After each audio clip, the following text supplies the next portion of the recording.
Ooga booga. Ah.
Alright, I think I'm ready to get started. This. Hey everyone! So, there's been quite a few changes since the last time I've streamed as far as the game goes. I was going to go ahead and give it a start and show you some changes. I more or less had some time to work on it and some downtime in which I wasn't able to stream, unfortunately, so I can't show you all the changes that I had done. But I can show you, not the code base, like what's changed, but I have this progress bar over the individual now for whenever we harvest something. I've got some animations.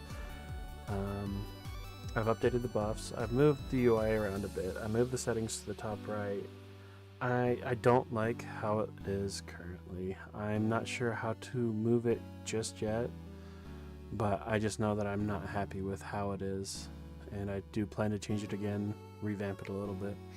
I might move these over to the right again. I don't know. I do plan to have some more buttons up here besides just the settings. But yeah, I do have animations for going back and forth between harvesting and whatnot.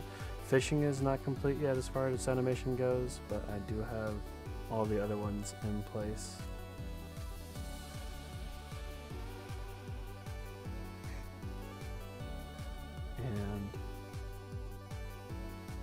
And like I said, I did redo the buffs and whatnot as well.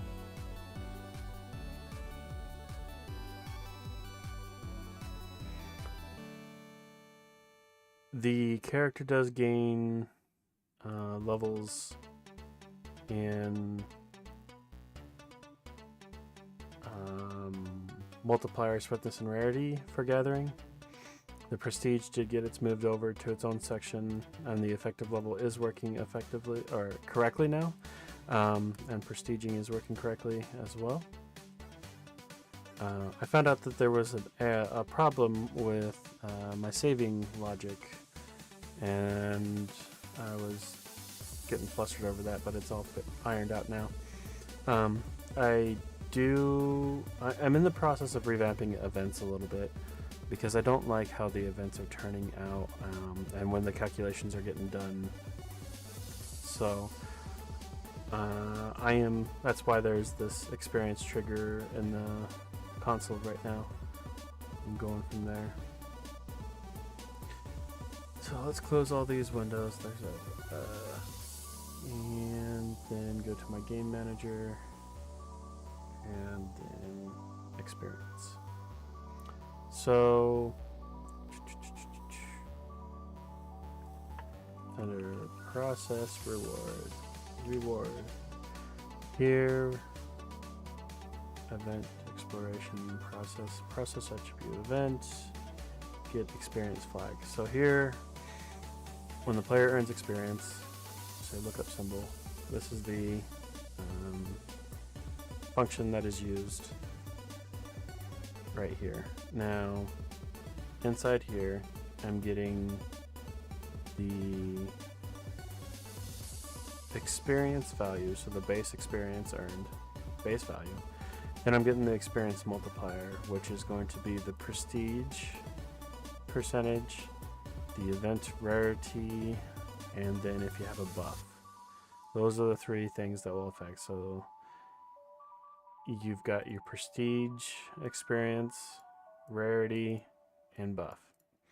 And that will give me my total multiplier, which is why you see here the total mult is 1.0375. That's because the prestige that I have right now is increasing it by that much. So if I go over to prestige, you can see the prestige is 3.75, which is what was giving it the 0.03.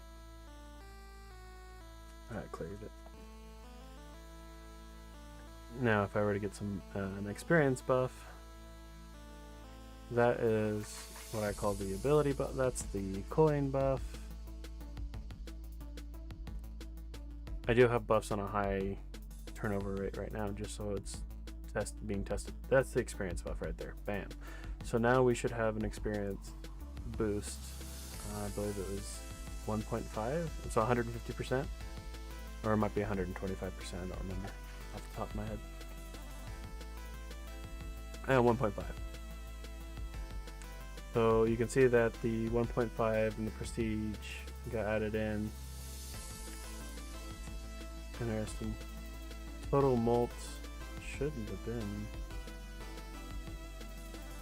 back here. 1.5, 135. So I was expecting the total mult to be 1.5 plus 1.0357. It can't be plus because it's gonna. That's right, it's gonna be multiplied. So if I did multiply 1.03 times 1.5, okay. So I really need to crack down and figure out exactly how I want to have the multiplier, because I was thinking addition and then multiplicative, but yeah, at the end of the day I need to iron that out and figure that out still, because I need consistency and figure it, yeah. I'm gonna say it should be addition, you adding them together, but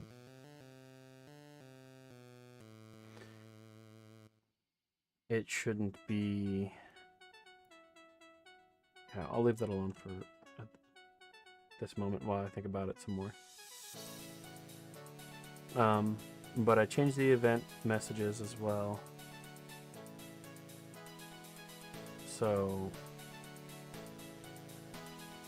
it shows not as much information as it did before. I'm in the process of reworking it too, because I only wanted to show it when it happens. So, like, when you get the experience, you know, I pass the message back. So. One thing I do need to change while I remember it. Scripts, event tabs. So, experience. So this is now changed to info.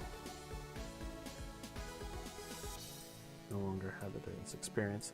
So now it will say info whenever experience comes across.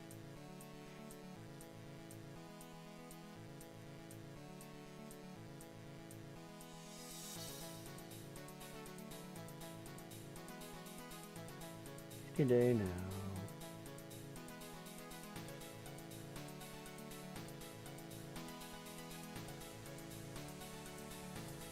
I do plan to add a health bar above the character and above monsters. I changed the wrong thing. Need that wrong. So whenever it says experience, gather health ability resource. This needs to be changed too. But I don't have that message being done. Okay. Let's just go ahead and do. I don't know. I need to figure it out at some point. What all colors and whatnot. There. Info will now have its own.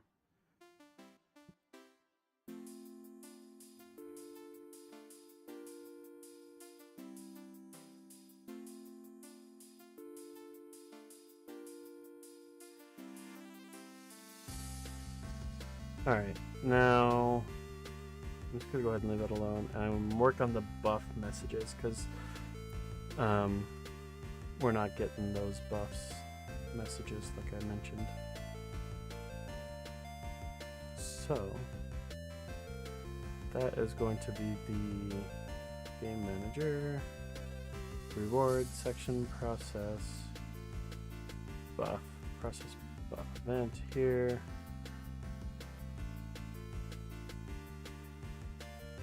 Get buff, status effects, add status effects.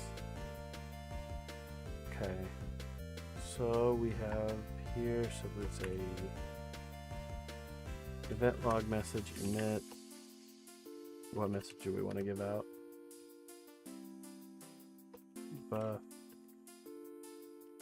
awarded.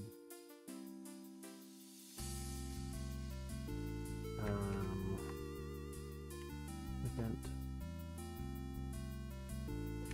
get name. This is what it was named.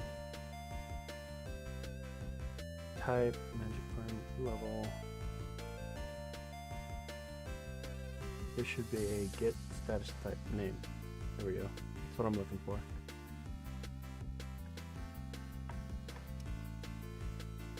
So get status effect buff. Why is it name auto populating? Buff event. Oh, I know why. So yeah, get status effect buff dot get name. I was getting the event and then the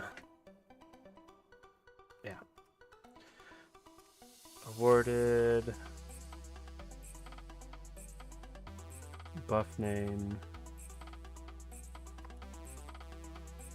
with duration of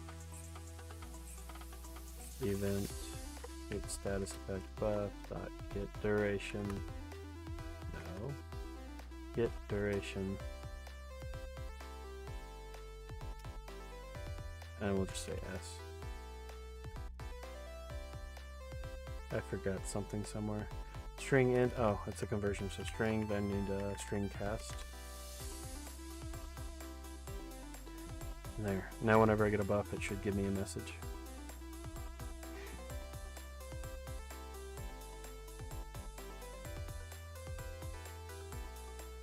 Buff awarded chrono with duration of 300 seconds.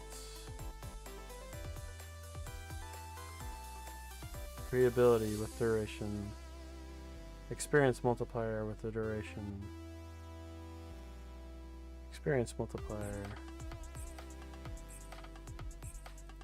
I need to drop the duration because I don't actually have the proper duration times. Rather, the event does have it, the base value, but it doesn't have the multiplicative value. So like, it is getting added at a higher value rate.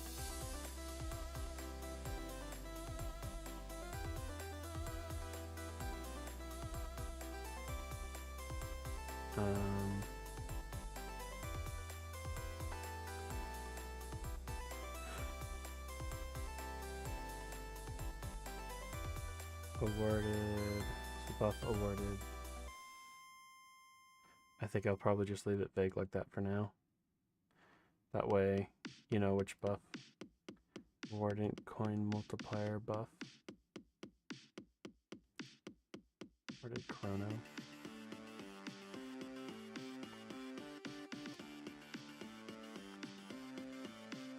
And then we'll go over here to the event logs.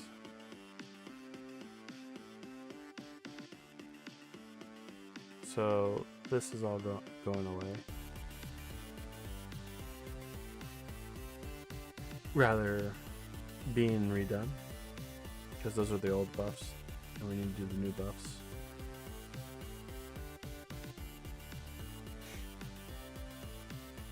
Which are for free ability, chrono, coin, and experience. So experience, coin, chrono, free ability.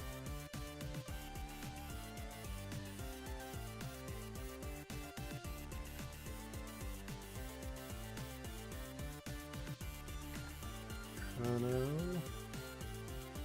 coin, and experience. Okay. Capital C, capital F, capital A. And then I want to do one more. So this is going to be a front tag, similar to info. It's going to be buff, buff.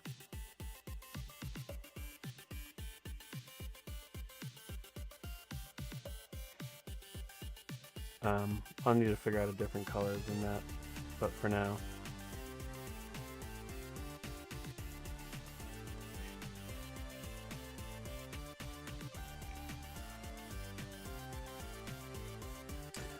So because it's not in brackets, it's not. I'm just gonna do. Well,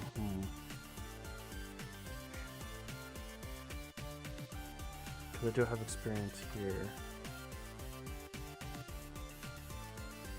So if I drop experience from the brackets, any experience is going to come across that color, which is how I want it to be ultimately, I do believe.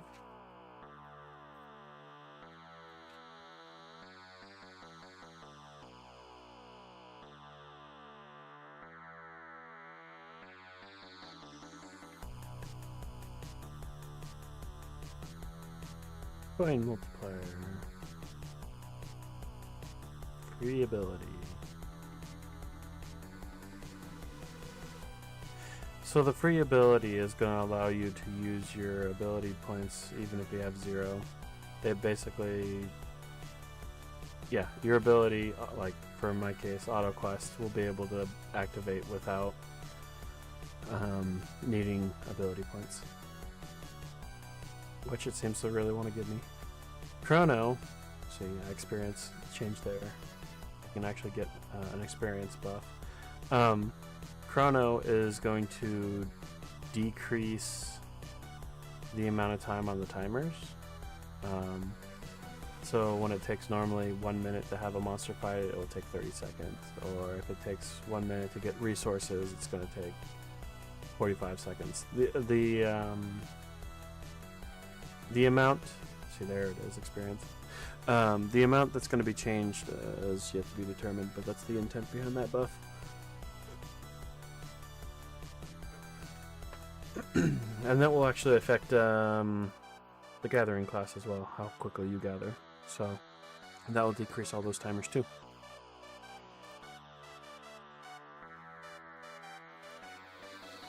Okay.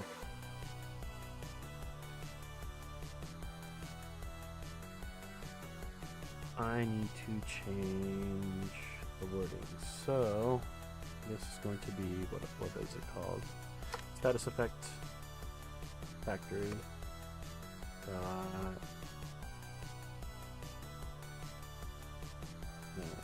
it was a const, so it might have been that. Yeah, buff experience, buff ability, buff chrono. That gets me those names. So buff ability. So if I see that,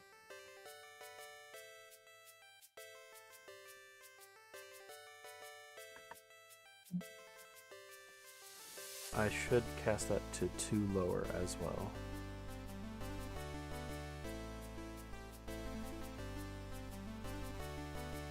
Lower, there it is. So dot 2 lower.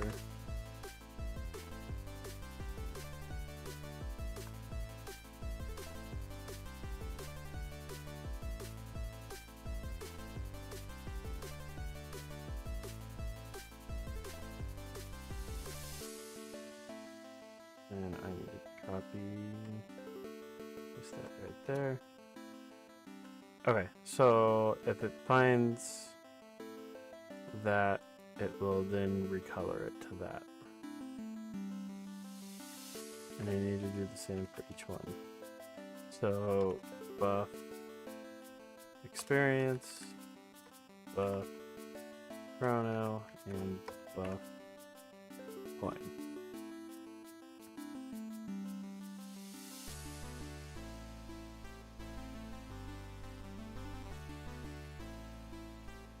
Now I just need to figure out what colors I actually want to get for these.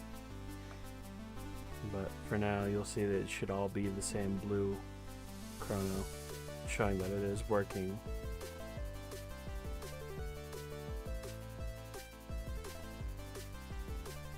Why isn't experience? Oh, because experience is getting caught up here. And then it's uppercasing it. Because it's only doing a check on the lower. So if I put this back in brackets.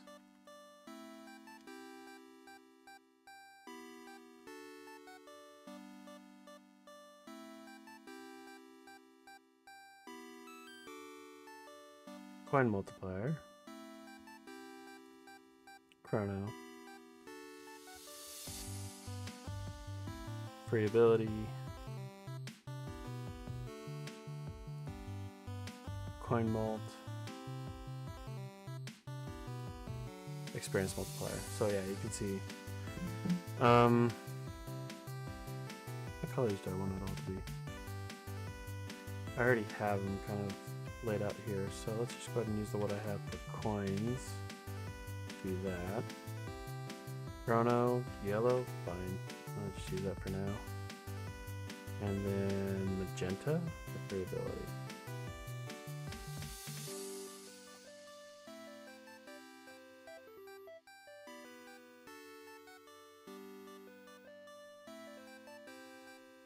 So chrono, yellow. Coin multiplier, goldenrod, which is what I have been using for coin in the past. Excuse me. And then experience, which is what I've been using for the same color in experience as well, which is why I do that. I don't think I use that anywhere else, that shade of blue. Oh, I guess right here. Thanks. Experience. Are we gonna get a free ability? Maybe. Probably not. Yay, RNG being RNG. There's free ability. That's a bit harsh on the eyes, I think. I do need to change the buff then. What color do I want that buff? See, I have it yellow up here, so I should probably stay with the consistency and make that yellow. So I'm just gonna go ahead and change that to yellow for now. Yellow.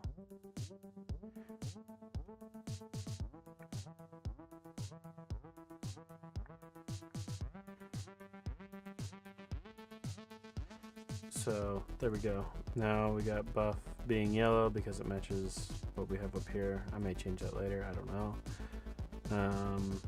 But yeah, now buffs are going to be mentioned whenever you get a buff.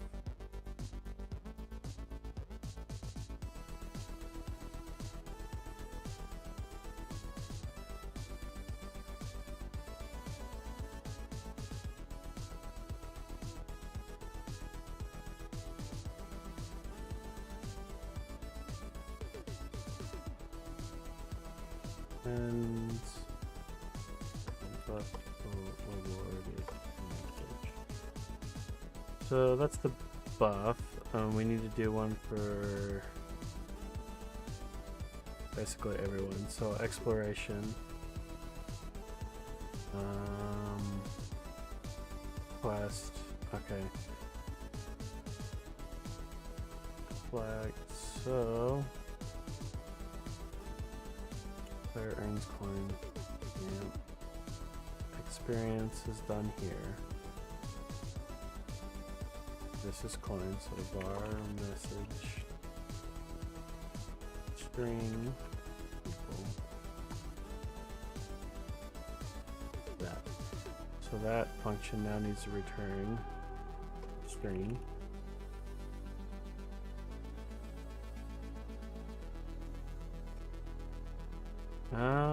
I don't think it actually does because it looks like I'm just adding it. So if I go back,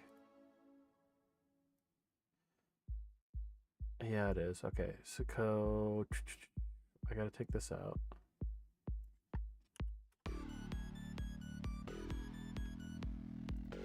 Let's go ahead and go back here like I was gonna do and say string and then return var message string.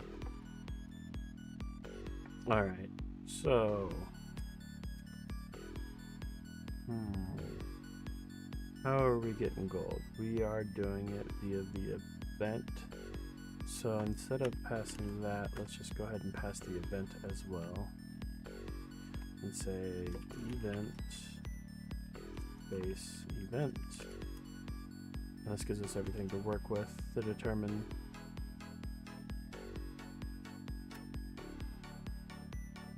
bam. Okay. And then we'll say message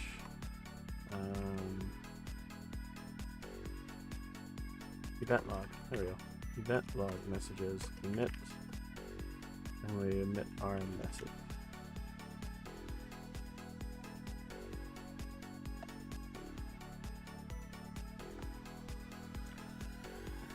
Now this will then notify whenever we gain coin, but we need to finish up our logic in here.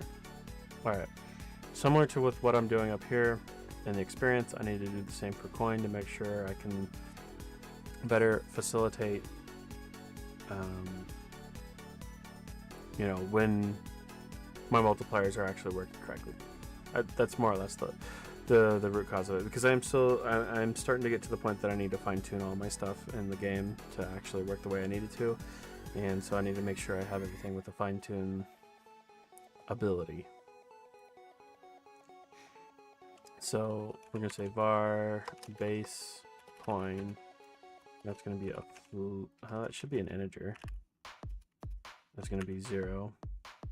That's actually gonna be the event dot base value get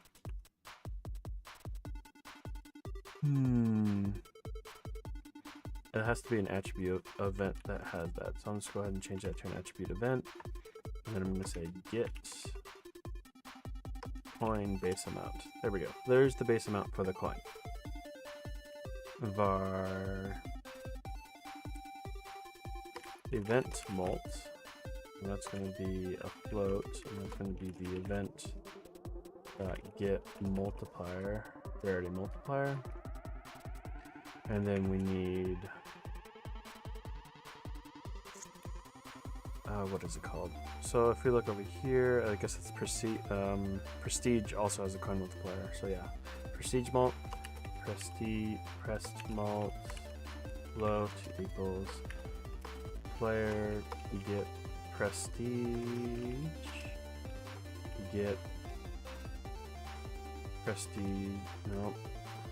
get coin multiplier var, and what's the last multiplier that we need? Buff. So buff mult float, and that is player get status effects get effect multiplier based on state. The state we're looking for is going to be status effect factory buff coin. So I'm telling it to then get the multiplier based on the current status effect of what. Okay, and then similar to with what I have above, I'm going to do print and print this all out.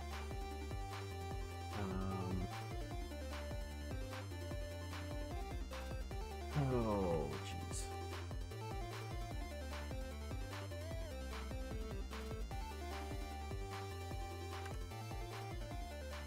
Print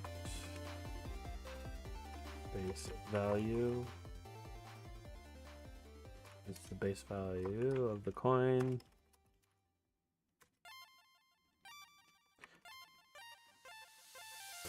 That needs to be string cast. Alright, and then what else? We want the prestige.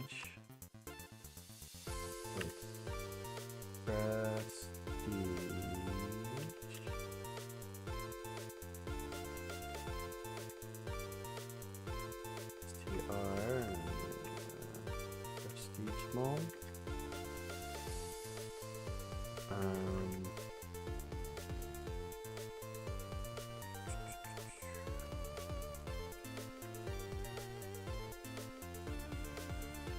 What else do we want after prestige? The rarity. Okay.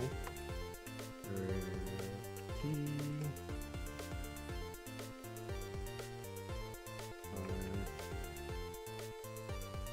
I guess it's the event mult, but so that's quite good enough. And then buff. PR. Buff mult. Total.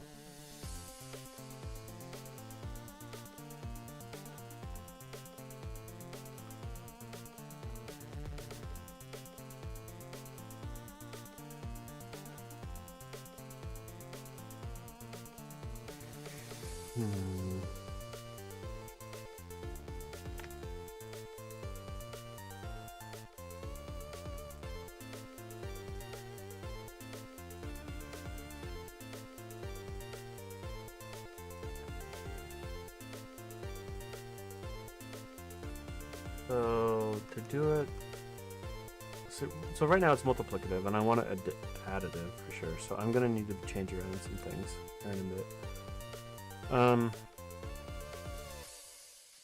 So the rarity mult, we subtract it by 1. We subtract that by 1, and we can subtract that by 1. I guess that works. Add it all together like that. So var total mult float equals rarity mult.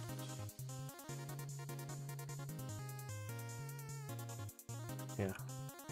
We will take the rarity mult, subtract it by 1.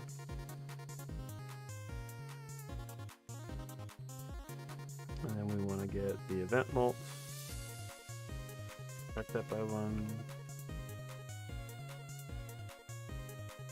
And the prestige mult.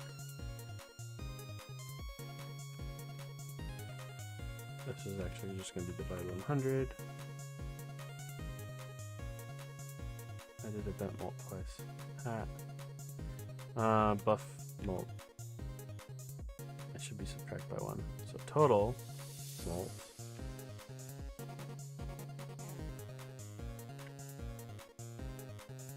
Okay.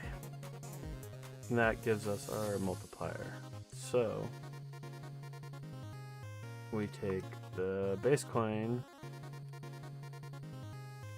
times total mult to get what we're adding. Coin earned. Well, that's it for right now.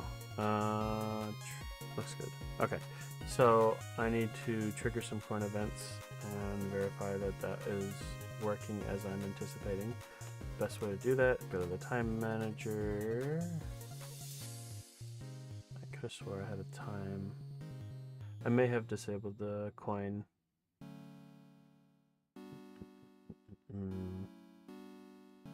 Oh, okay, well, I did. So let's do this then. Coin, maybe I didn't. Coin timer does exist. So time manager, where is my cooldowns, combat, global, coin timer? We'll switch it to 1. And now coins are going to be going off every second. There's our first debug hit. So the base value is 4. We've earned 4 coins. Prestige is at 3 point. So the prestige value is definitely not right either. So if I hit play, because yeah, prestige is 3.75.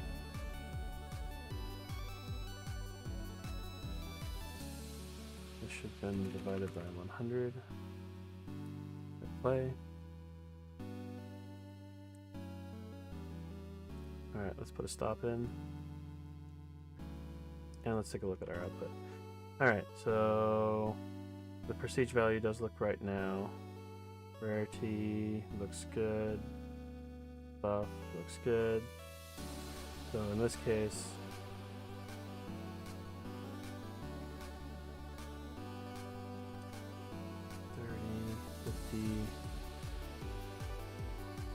okay, so that should be 53%, but that's not. Something is, again, off on the math, totally. Because this is 0.500375. Should have been over there.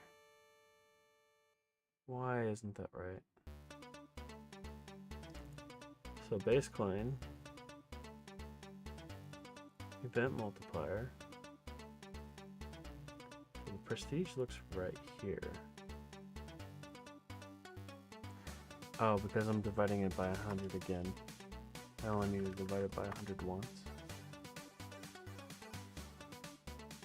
Okay, so this should be good now. That's what I was expecting. So it's 53.75% increase is what that is. And so what I need to do is going to say base coin equals base coin times total molds plus base coin. And that gives us our proper math. So in this example, the base value is 5. So we get 5, we times it, we multiply it by our 0.5375. So we'll earn 2.5 coins. In this case, it's going to be rounded up, so it will give us 3 coins as a multiplier. But then we need to add it back to our base, which will then give us 8 coins. So I'll play it over again and show. So base coin is currently 7 in this case. 8 rounds down. So I was wrong. But yeah, you can see originally base coin was 5 because it printed out a 5 here, and then our total molt here. So it is giving us an additional 2 coins. So I need to drop that and say base coin there. And that's making sure we're getting the right values for our multipliers now. That looks good. That's what I need to do here up with the experience as well. So coin trigger. And now how do I simplify all this so it doesn't look so buggy?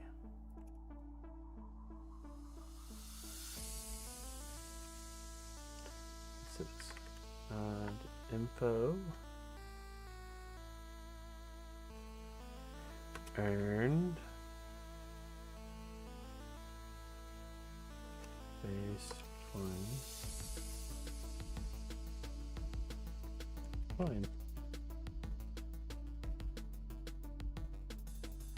Screencast that.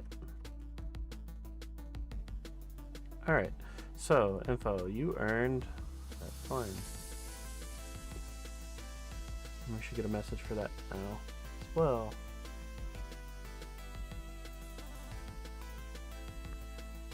Four coin, 5 coin, yeah.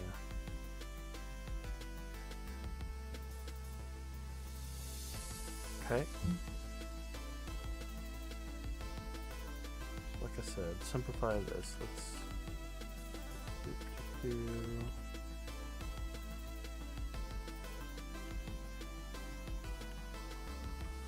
right.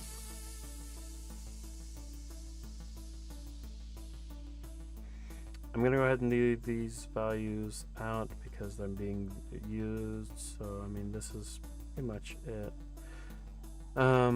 Now the same needs to be done for up here. So let's do this. Copy, paste that, and we're gonna call that base XP. Do this, copy that, paste there. Alright, so that should take care of that. I'm gonna go ahead and drop. Yeah. Drop that. And then I'm gonna recalculate all this down here in a second. So, copy. I want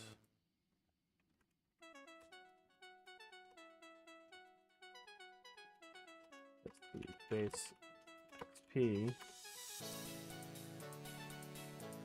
Stringcast the value.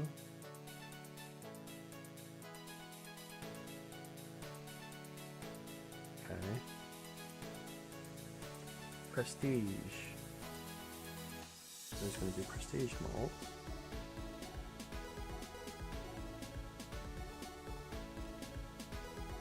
Rarity is going to be the event malt. Buffs is going to be, where is it? A buff malt.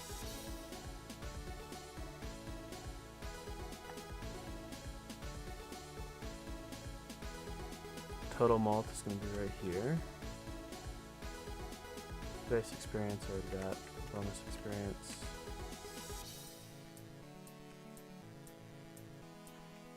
Var bonus XP float equals base XP times total malt.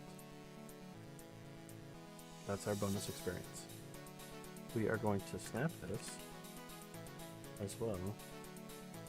0.01. So 2 decimal points over is all I really care about. I don't want to go too far with it. So now we have the bonus experience.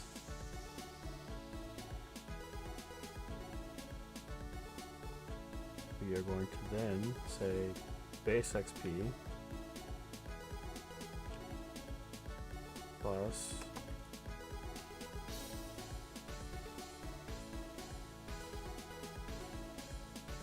you earned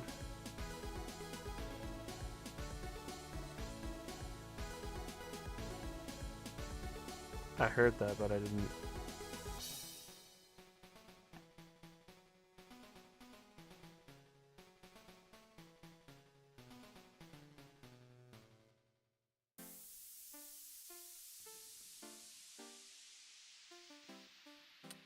Base experience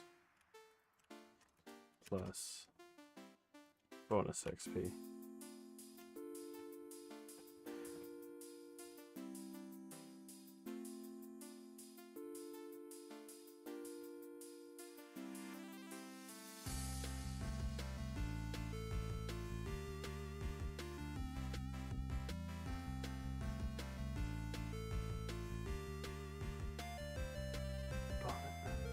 Base and bonus. Okay, no, that's right.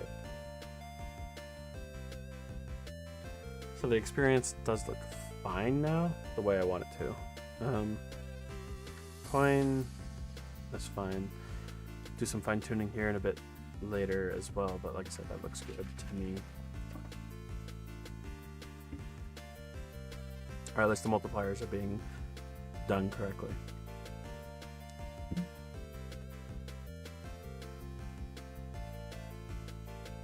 And just to make sure, my coin timer.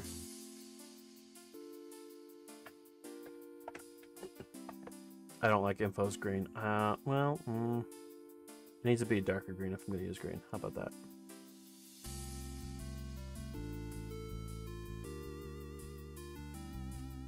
Done with this. Let's go back here. That log. Info. So color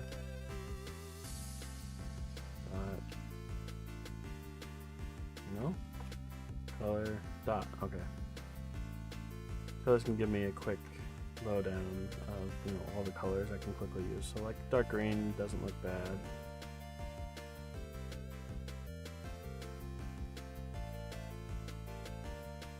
I might just use dark green. Lime green's okay. Olive maybe? Olive drab? Yeah. Sea green. Vibe green. Ew. Dark green's fine. The dark underscore green. If I remember correctly. There. Now a little info, yeah. That looks a little too dark green for me.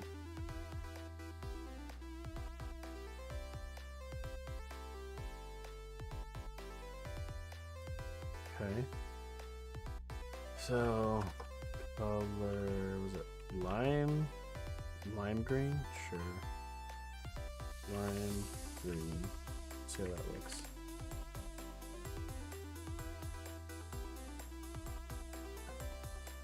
Is that too bright for me? Sea green?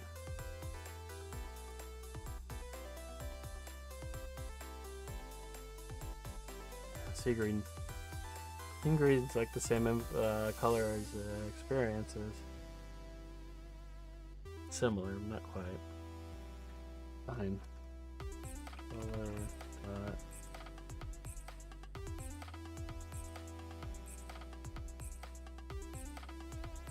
Olive is what I was saying. Olive, like olive green.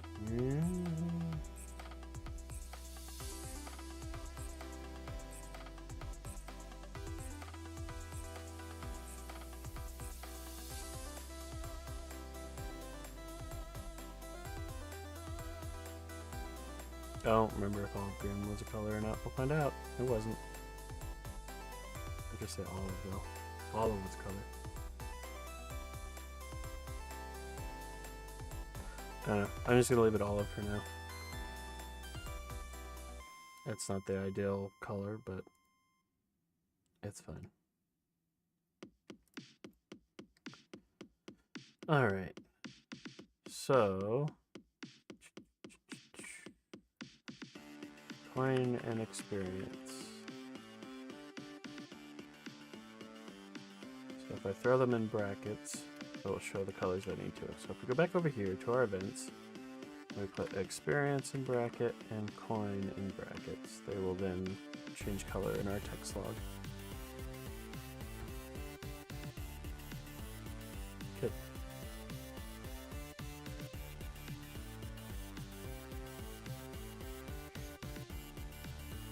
Okay, onward, on upward to the next thing.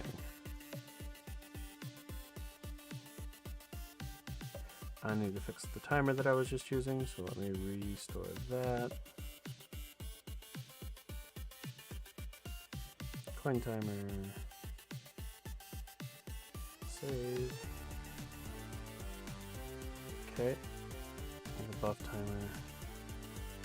Save. That should be good too.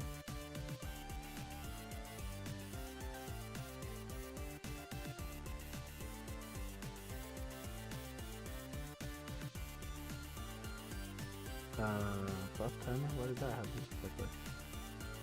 Oh, that's okay. I know one. Time manager.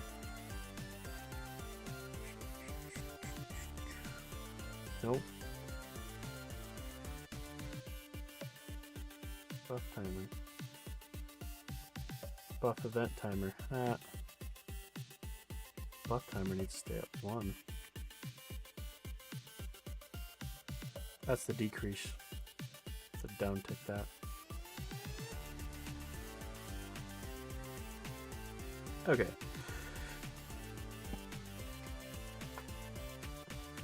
To the best of my knowledge, that's all working correctly now. The base experience values, though, might need to be changed. But I'll cross that bridge here in a bit. The multipliers I know are in place correctly. That much is what I was worried about first.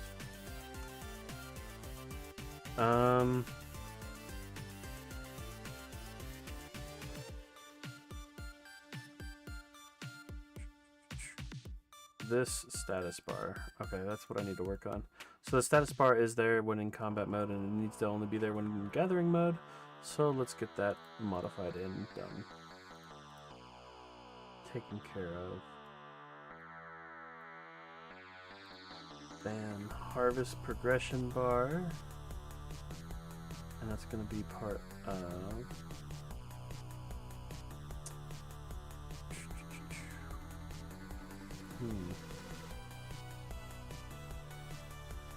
we'll be changing when we're in combat mode or not. So game manager, let's go here. Change profession. We change our profession, we admit a change. Where's it at? Yeah, trigger change animations. UI statement. Update character UI. All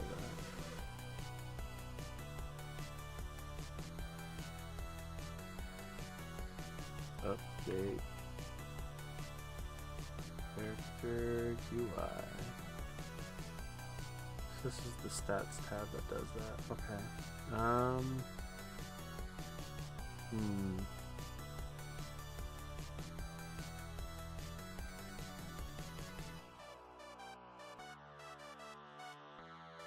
Might just have to put it under the generic UI.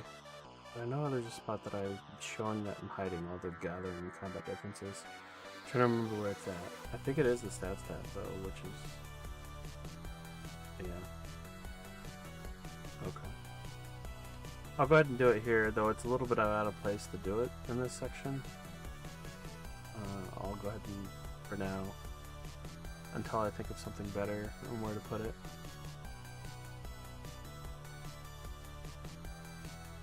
If I remember where I put it.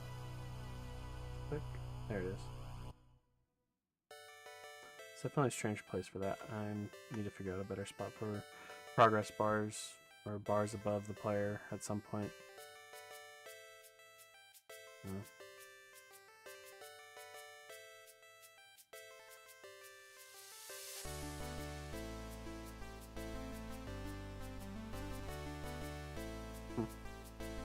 Interesting. When that changed. Anyways, that's what it should look like. Yeah, UI changing. Pushing up hotkeys. Harvest bar. Show dynamic combat view. Show gathering. Visible. I can type. True. Otherwise, it's going to be here. Visible. False. There. Now whenever I go to a combat class, it will show, or a gathering class.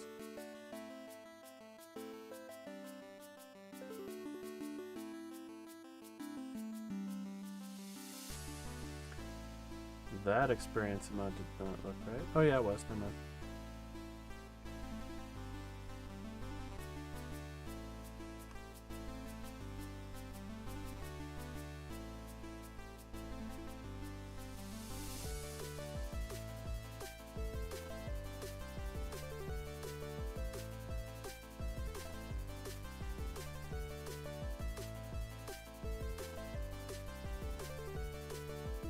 Yeah, definitely getting experience much faster than a gathering class than you are a combat class, which is something I need to address as well.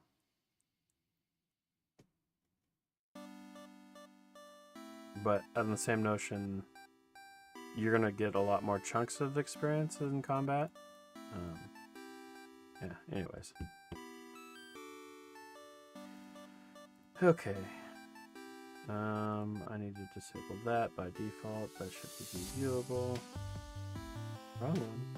There we go. Okay. Everything. Oh, I need to test leveling up because it doesn't look like I'm getting my attributes in my main classes. So, I don't know what I broke there. Game manager, find level up, process attribute event, level up, player manager here. Okay, this is where we're supposed to be leveling up. Allocate new attributes player. So why is it not saved? Is it not saving? Because obviously, like, I'm level 9 here, right?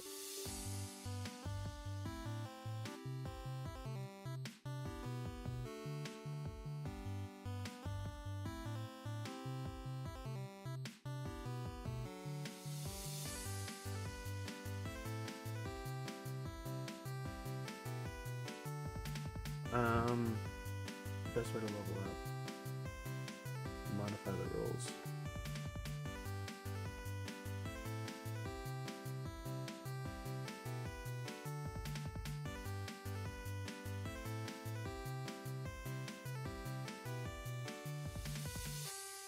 Let's say go game manager. Exploration. Alright, leveled up.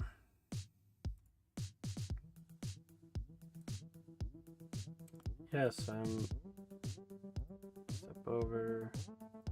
Let's go ahead and hit play for right now. And so I'm supposed to have 120 points total. Interesting.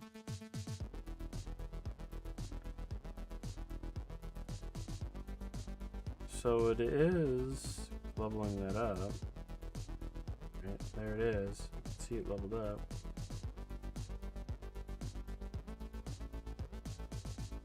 But is it not saving it?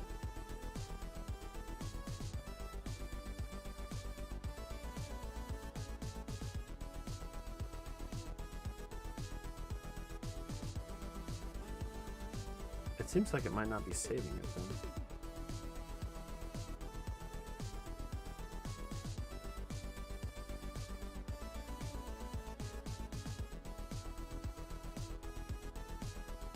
Because yeah, I'm seeing allocated points all 0. So let's go here. Let's go to the save game. What am I playing right now? The Adventurer? Pause there. After. Because it should have done everything. I mean, it does have loaded attributes there.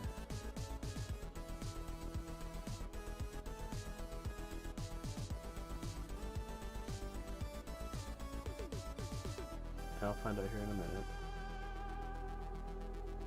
My bug for that might not be fixed yet. I mean, yeah, saving allocated attributes right there. So it is saving it, to the best of my knowledge. Auto quest, yeah, that's the Explorer. Or Adventurer. Let's try and load the game then. Now that it just saved. Let's load. Check the Adventurer. It's not loading the Adventurer class. Attributes. Okay. Why?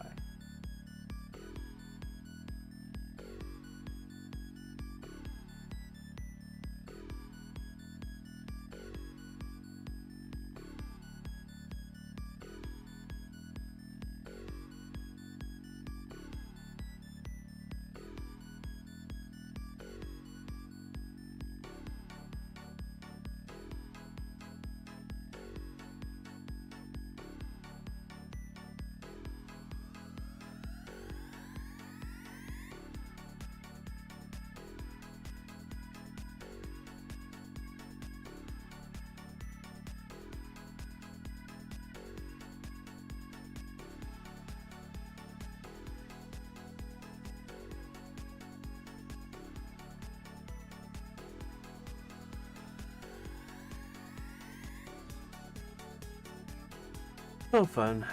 Time to troubleshoot saving files, which I both love and hate. Alright.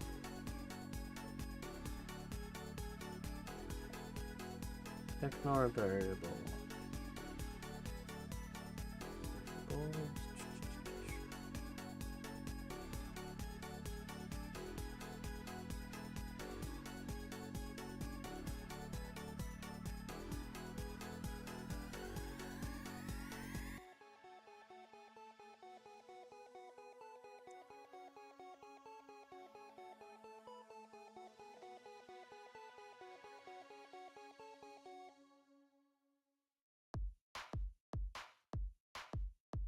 Yeah, it doesn't look like the gathering attributes are working either.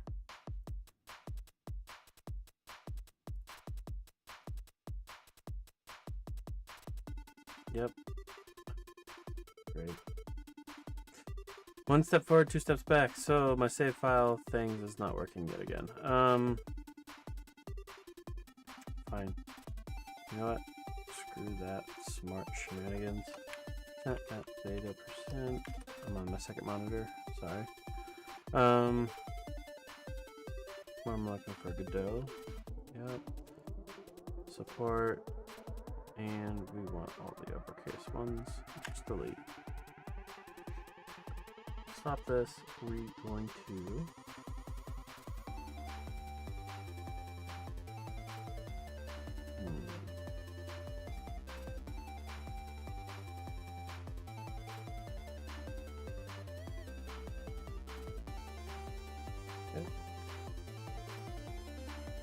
paste.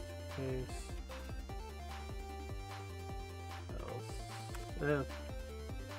Base attributes.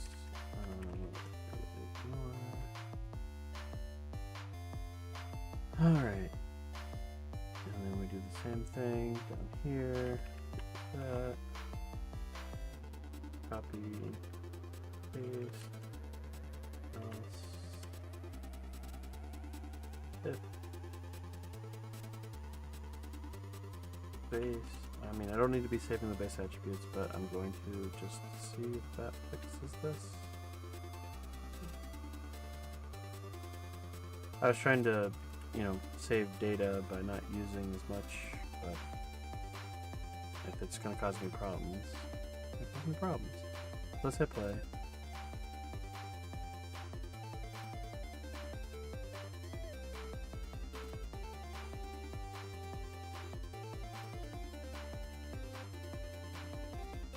Did save the base attributes,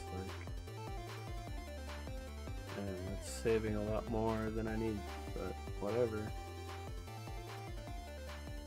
Okay.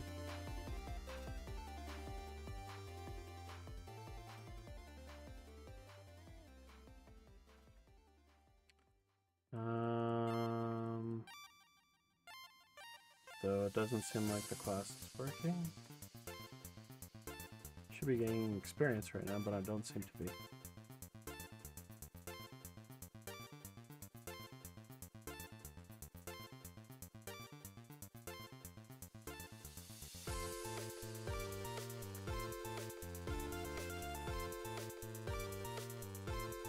Yep, it's getting mad.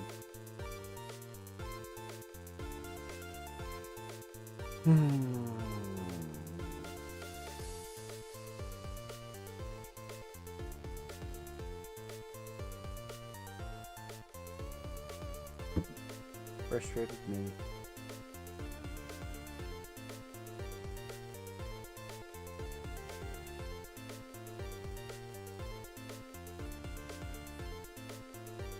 So yeah, I'm trying to get experience right now. I'm just throwing an error.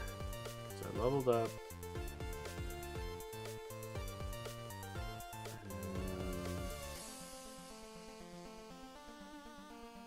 Just trying to allocate intelligence for my current class, but it cannot because it doesn't recognize player, active combat, array, private data. Yep. Allocated attributes. Non-existing call base resource base attribute. So it's not saying the base attribute. Let's go back. Allocate is fine. Base attribute. Dictionary size.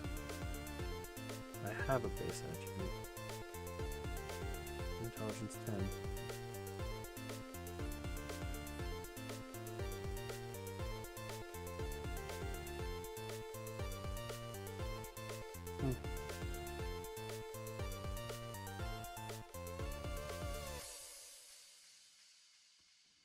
Back here. Base attribute. Non-existent intelligence. Oh, yeah. That's something else altogether. It's supposed to be get. Get intelligence. So yeah, it's getting mad at an improper function call, which makes sense. Okay. I commend thee. You're right. I'm wrong.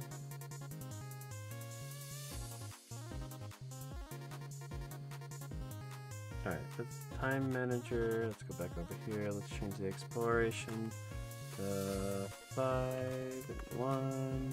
Start. Should get an experience quick. Okay, seems to be working. I'm definitely getting a lot of experience because I, boosted the rate for obvious reasons. But like,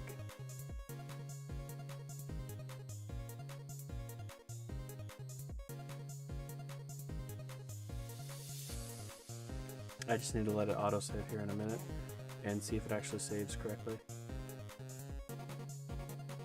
Should be any second now.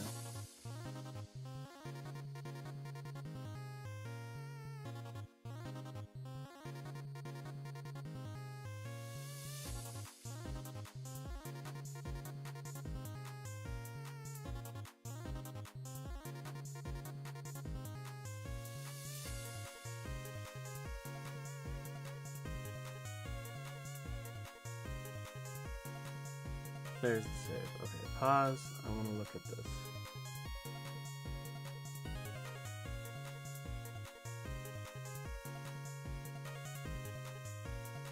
So yeah, we have the allocated attributes right here.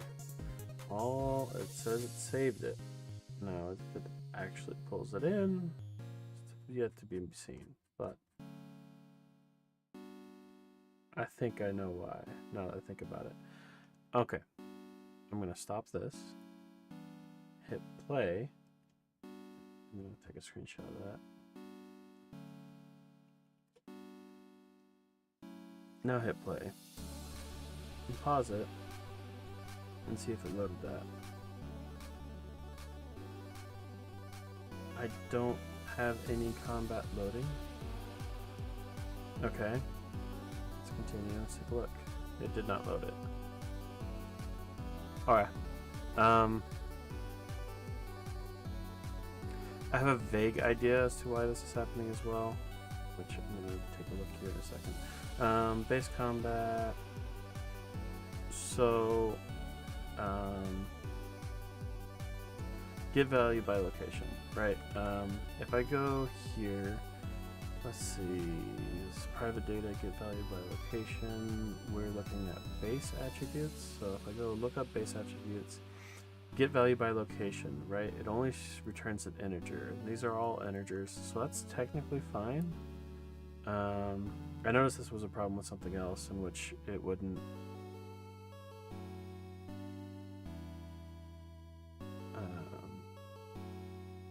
return the proper value because of the casting and whatnot, so that's should be fine here.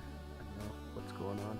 Let's go down to base combat and say load. Okay, I'm going to do the same thing that I have here as I'm going to do this saving and loading.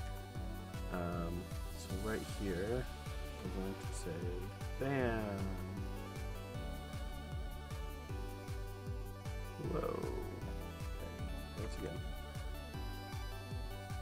Loading.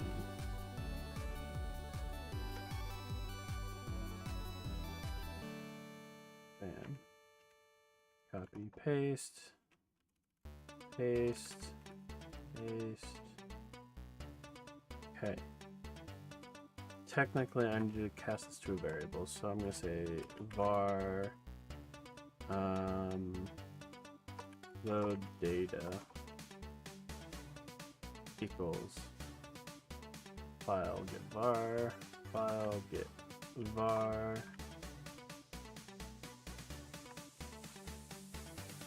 So this gives me the data, right? Otherwise I'm going to string it all in and it's not going to line up correctly.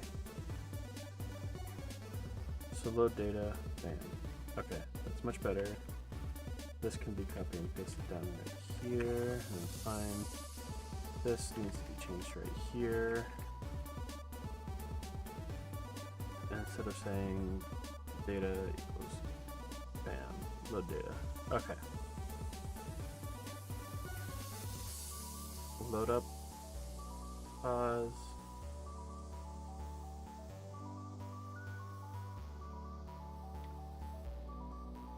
Okay, so when it gets through, it does say loading allocated attributes. So it is saving the allocations. Okay. So it is a problem with loading. What the hell?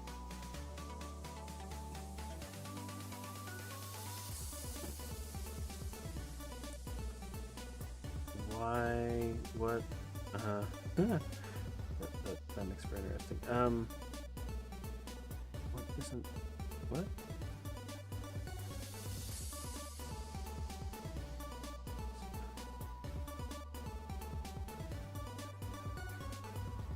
Wait.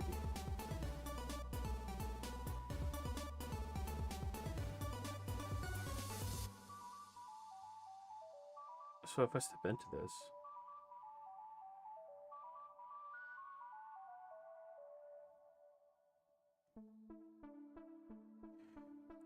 location 0 should be strength, right? So set value by location is not setting value by location.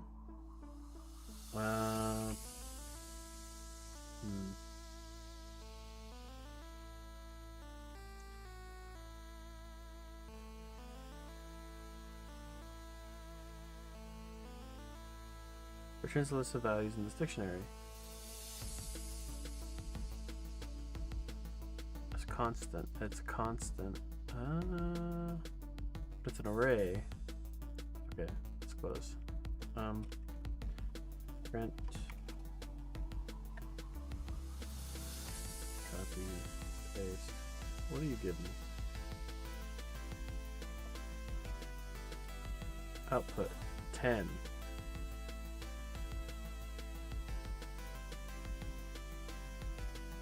Okay, that kind of makes sense because that's probably...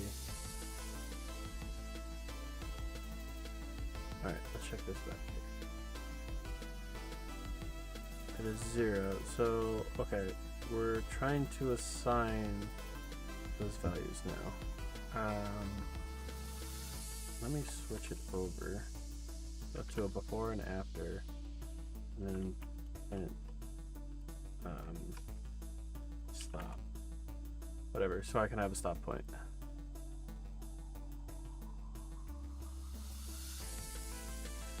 Okay, so we got a before and after, but we need to go forward a few times because it's doing.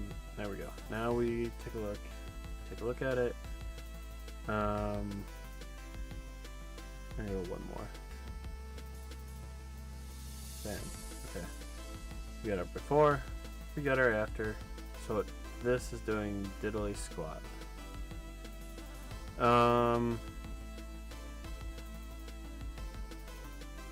X is the location, the right is the data.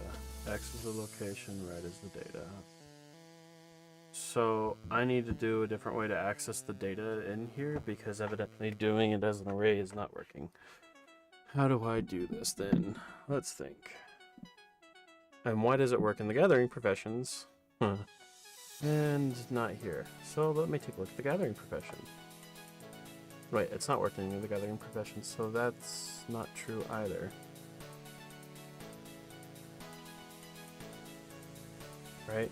It's getting the value by location. Like,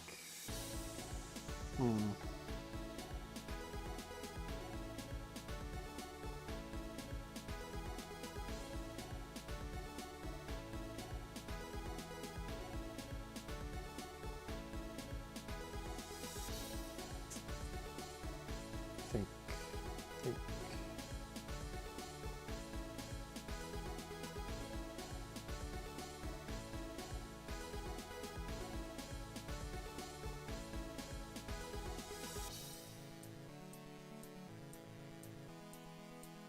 How can I access the dictionary based on its location? So we got private data.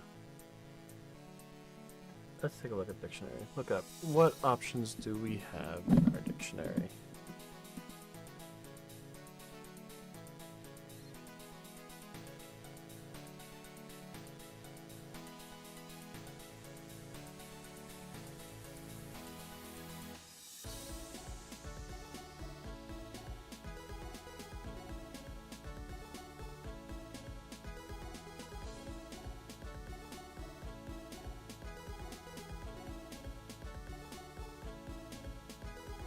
I'm curious if that gives it to me in order. So let me say keys. But I'm going to see what it prints out for me.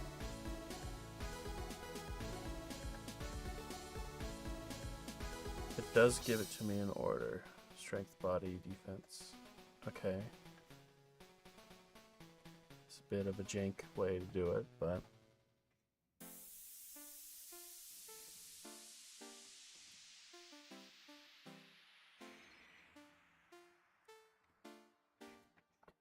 If I then change it, say, cloak, this will then give me the location of that key, strength. So this then gives me the key. This logic right here. Bam. So, if I then do...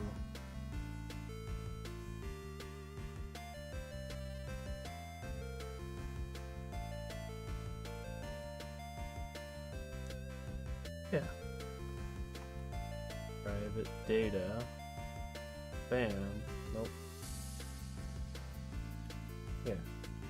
Like this. Equals value. That should fix it. If my logic is correct. I'll skip this for right now. Hey, there we go. So that way it's accessing it directly. Okay. Boy, man. That was something and a half.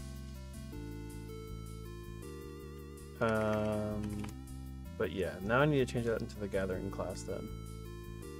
Because evidently it wasn't working in the gathering. Gathering. Business objects. Professions, where are you at? Gathering. Gatherer. Base gathering.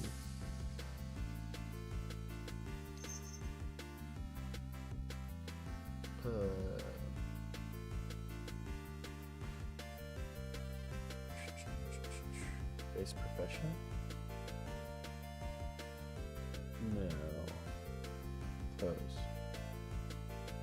Oh, it's gathering attributes. Gathering abilities. Look up. Yeah. Bam.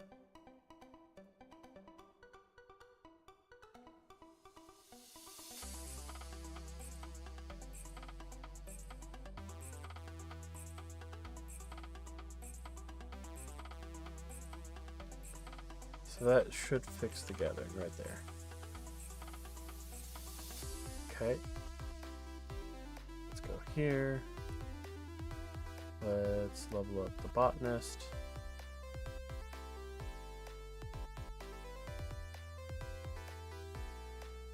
Alright, level 9, we got some stats. We just gotta wait for it to save. And then that should correct that.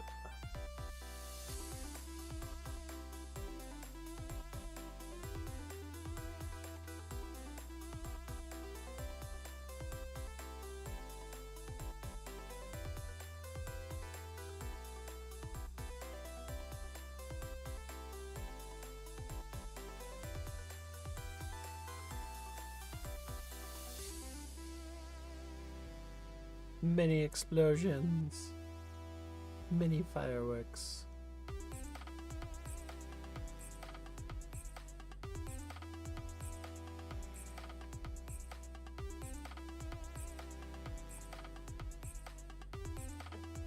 It's saved. Alright, let's stop and hit play now. The botanists. Yep, okay. That looks good. That's the way it should be. Let's close that. Close this, close that,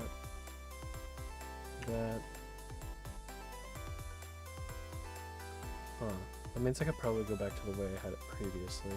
I'm gonna leave it alone because it works. It is saving more data than it needs to, but we're talking like, I don't know, maybe 1 megabyte at most of data. I think it's less than that. It's probably kilobytes. Yeah, it's gonna be kilobytes because it's not much. So I'm just gonna go ahead and let that go, even though it's saving more than it's supposed to. Now that addresses that. What is next on my thing? Let's take a look at my sticky note. I did finish gathering, and I need to do fishing still. Fishing left. Gathering item selection is done. Gathering timer based upon selection is done. Start gathering timer switch on switch. That's done. Start gathering timer on item selection. That's done. Disable prestige and state modes. Figure out buffs. Verify effective levels in saving. That's done. Gathering level up. That's done. Event log, gathering combat. Okay. So I do remember that vaguely.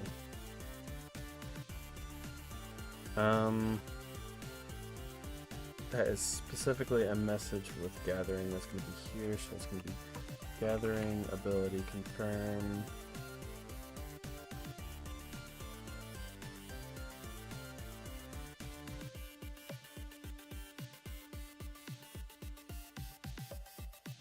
Get active gathering profession. Set get time. Player, activate gathering profession, get set cooldown.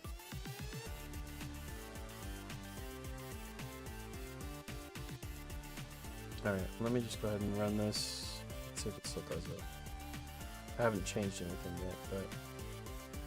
So I changed to farmer. Say quick, say yes. Until you can change combat modes. So that's what we're talking about, is until you can change combat modes. So...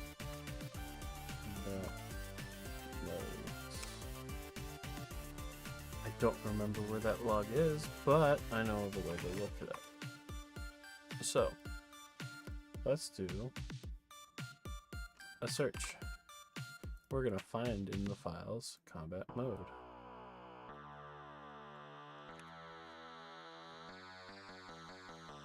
Find all. It's already looking.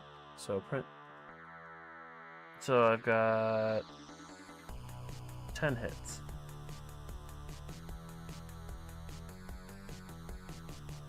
So it looks like it's going to be here. Ability. Oh, so the ability manager has it. It's this right here. Okay. You can only change your combat mode once an hour. Are you sure you want to? Okay, yep. So you can change. So gathering ability state. So this is change ability. Gathering ability. There. That should fix that message. So just to make sure it didn't affect this, we'll say yes. Okay, so 60 minutes until I can change that. Let's go to Fisher.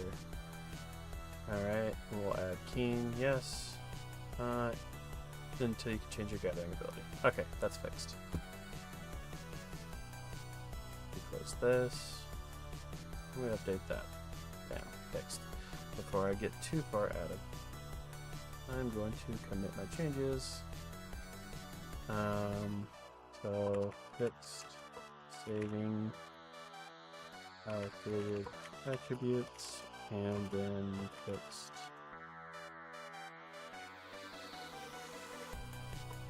Log message, gathering ability. No. Saving, no. There's no information about attribute.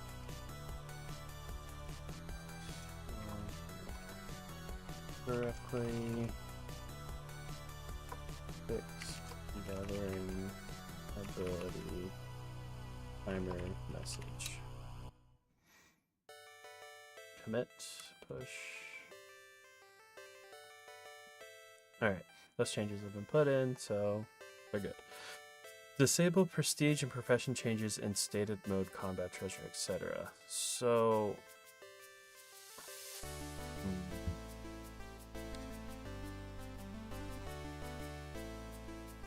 how do I phrase this? Disable prestige and profession changes instead of mode.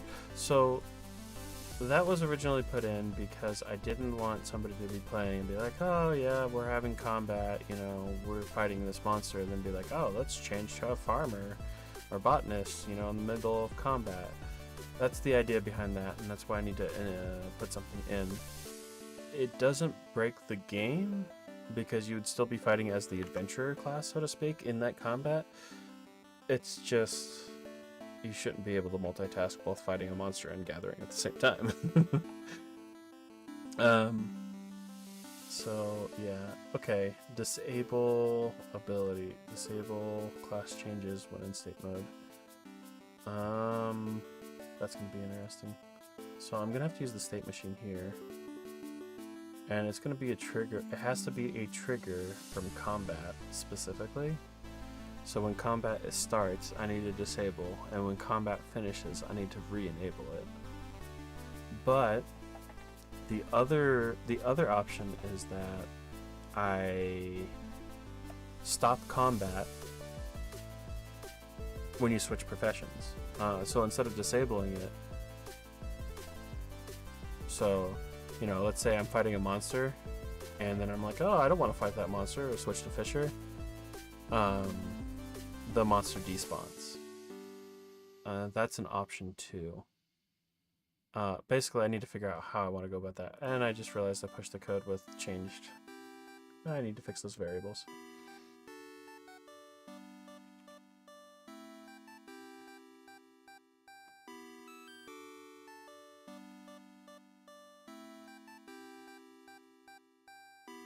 Experience.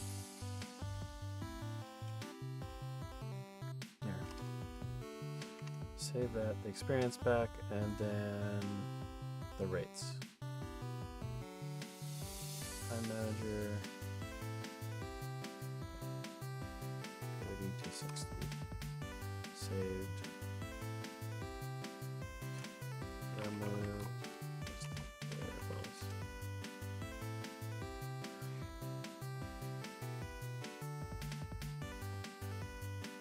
That would have been a mistake. Keep.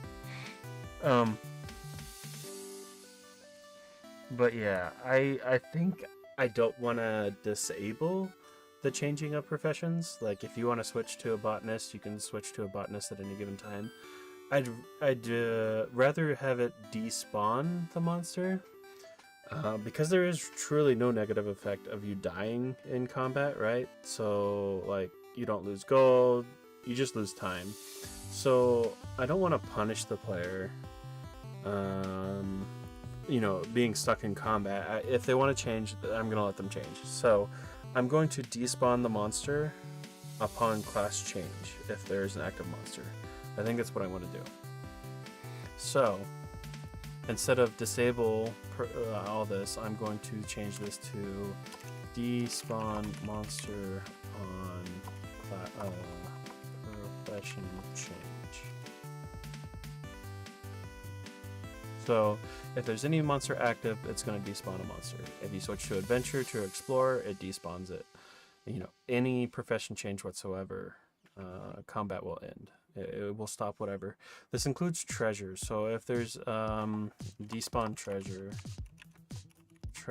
as well. Is there anything else that I need to do that I think it's just treasure and monster are the only two states that I will need to despawn anything upon changing the class.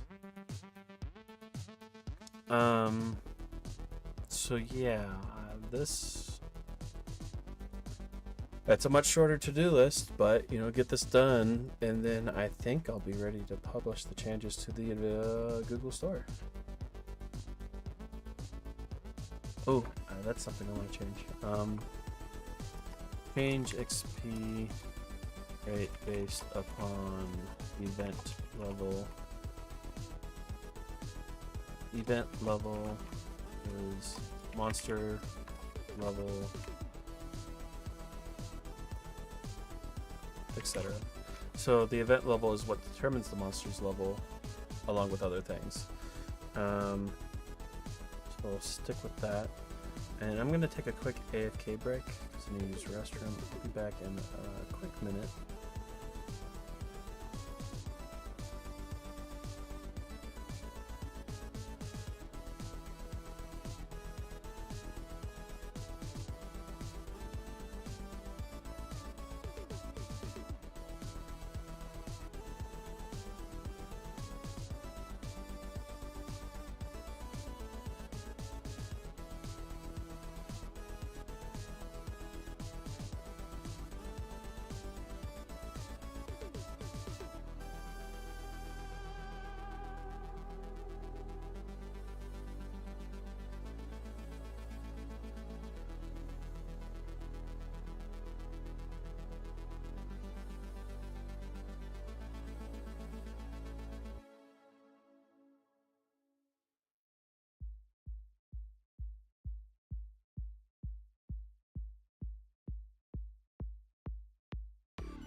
Alright, I'm back.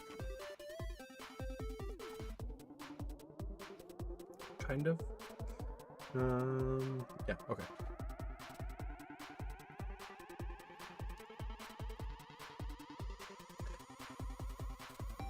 So change XP rate based on the event level, despawn monster on profession change, despawn treasure. Okay.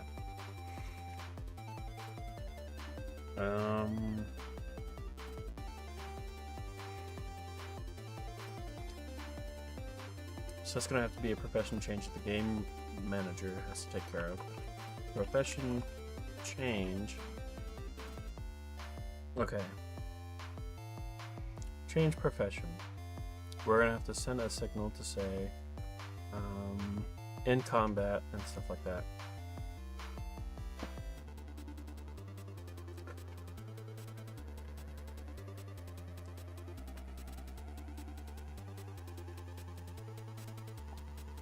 Signal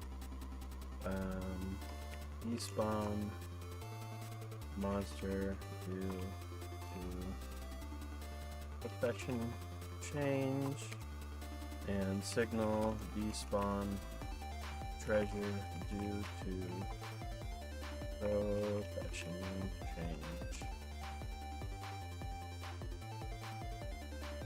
Alright.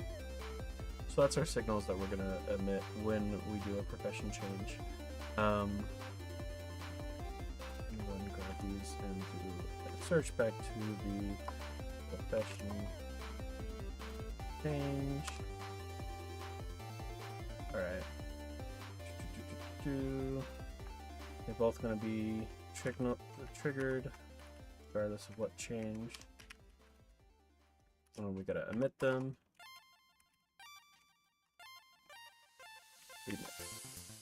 Bam. Okay, so we have the basic logic in place to admit those. I just need to connect it to logic as to what we do to despawn it and whatnot. So, to despawn a monster, we can use the monster manager script. Right. Maybe not this one. Maybe it's the combat manager I want. Yeah. So, close. Yeah, let's say it. Bye. Okay. So,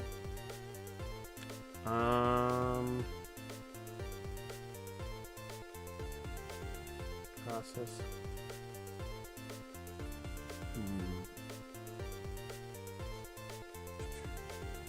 I might need to use the state machine for this one, actually.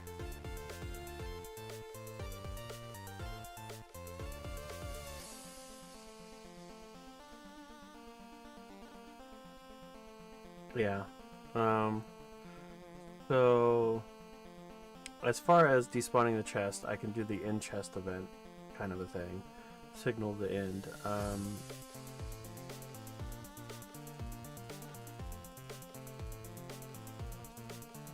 I could potentially trigger the end combat, but the thing that I need to make sure is that if I do trigger end combat, it doesn't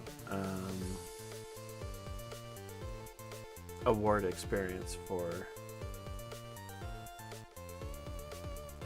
that.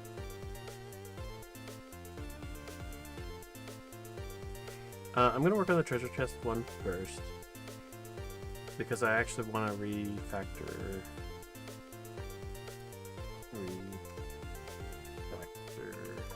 combat.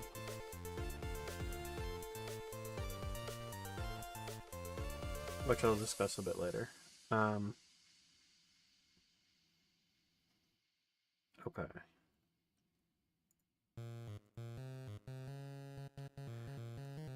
So end chest event. How is that normally? I do trigger chest event. So sub event in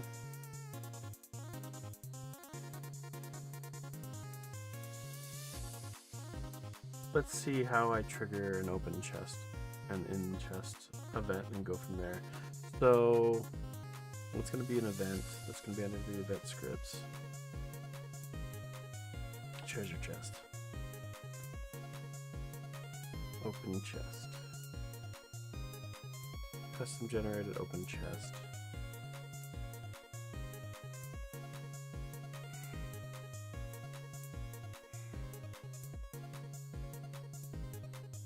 So I send an event that just says open chest.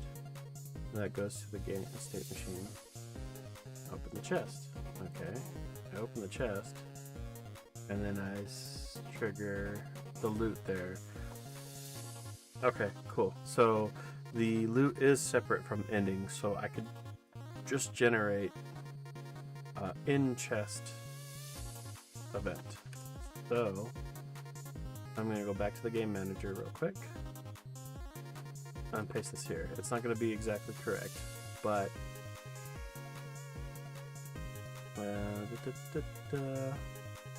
I got to figure out the signal to send for, which means treasure despawn doesn't need to happen. Free throw, gather state machine, base event. This is the one I want. So we take this, state machine, emit, and we take over this event, closing the chest, in chest event, and that will despawn the chests that we have active. So logic's already basically in place for that. So let's go ahead and stop this. And where is it? Timer, manager, treasure chest. Will happen in 1 second. Oh, change class. It sent the signal to close it, but it didn't despawn it. Okay.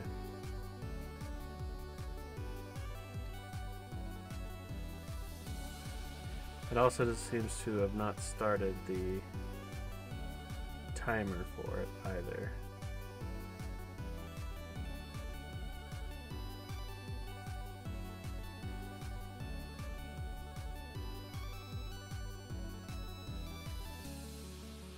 Okay.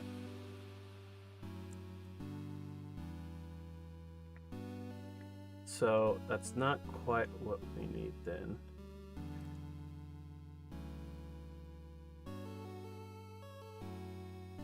If I say in chest, change to explore, that did not get. Why did not happen then? Doesn't seem like the proper logic is getting hit. Yep, that's not.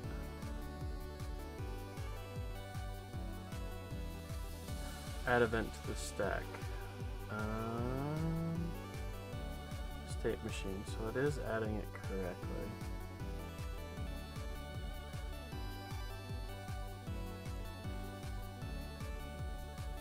Alright, the event is treasure. Where are you at? The event, treasure chest, subtype none. Hit play. Change class. It's not connecting the logic.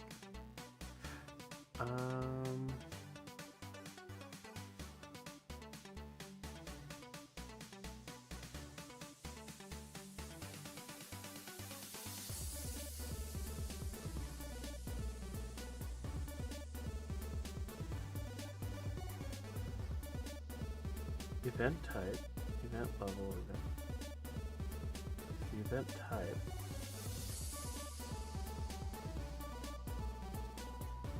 It's not setting a subtype. How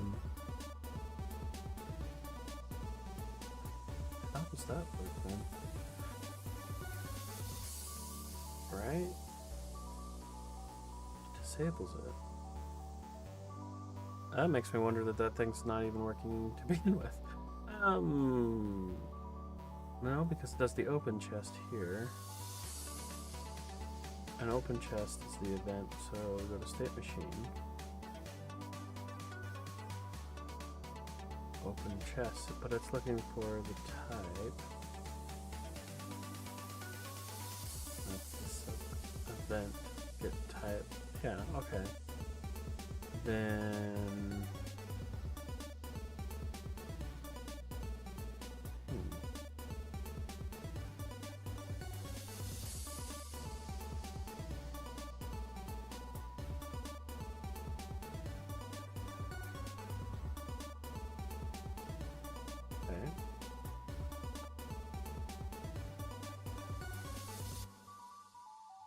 I'm not getting a state change. Let's do this. Add event to the stack. Let's see if it's actually getting added to the stack. So this is the actual event to start it. This is the actual event to trigger it. Now let's change classes. Event. So it is adding the event, and it is saying it is in chest.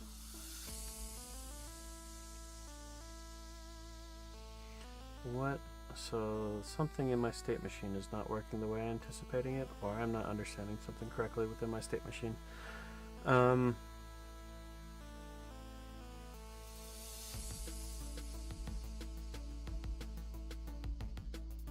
Hit play, go to there. Game state. Game state is currently in treasure chest. Alright, we go down here. Substate. We go here. Play. Yep. Go in. Thank you. Alright. Substate Q. And if it is greater than 0. So, what is substate? Chest closed.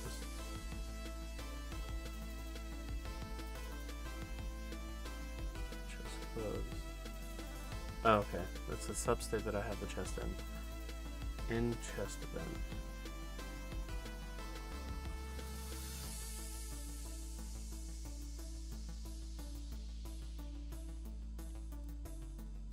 So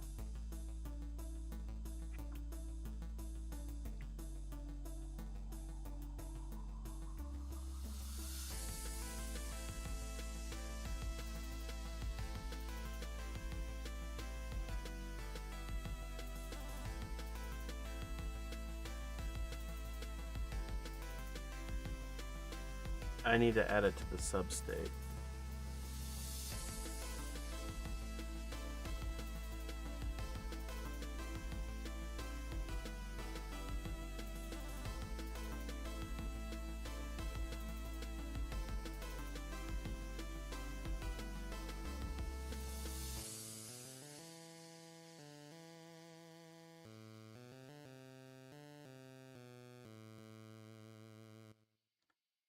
I don't have anything logic for that in place. Okay.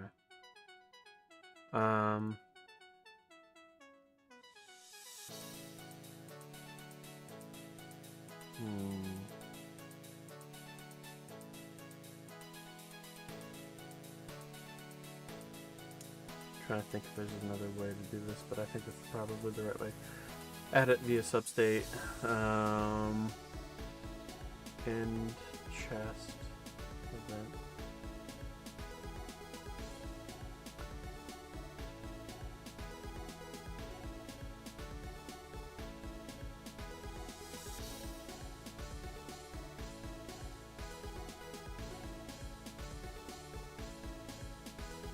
Okay.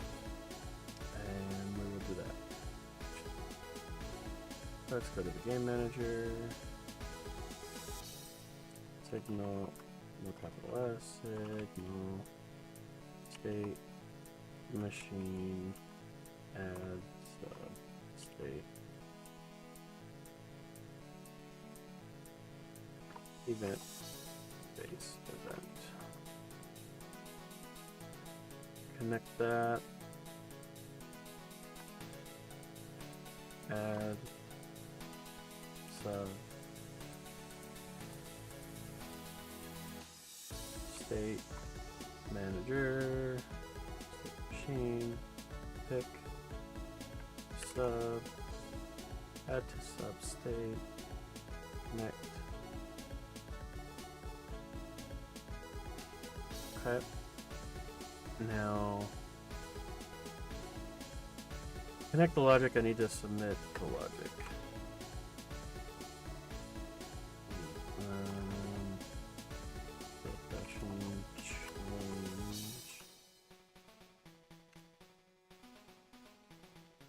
There, in chest, now in chest.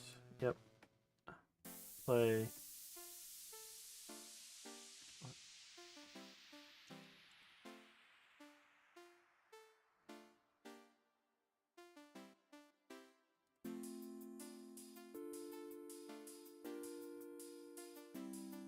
This should cause it to work now.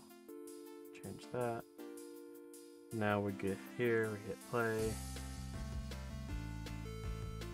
It ends the chest event.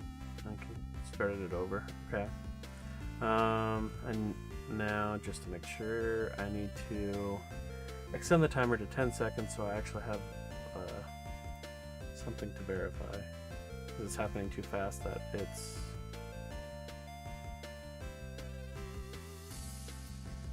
I'm uncertain.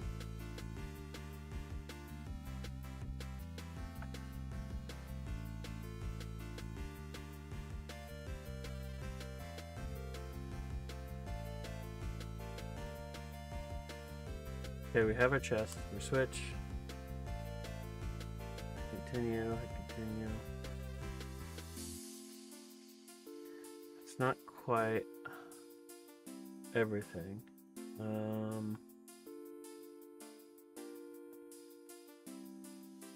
So let's do that.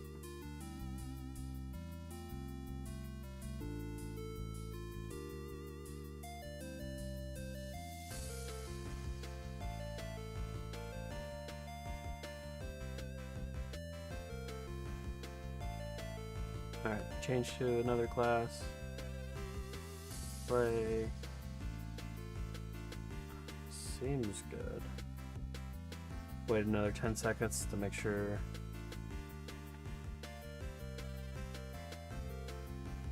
Yep. I don't. Oh. I'm on the treasure club. It used my ability. Yep, Finders Keepers. It's like, I didn't open that. Alright, switch to Cleric. That way it doesn't trigger that ability.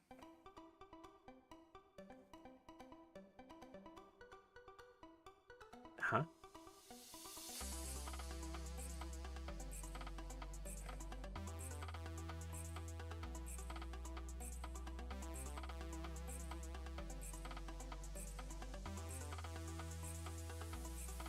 Oh, it queued it up in the queuing system.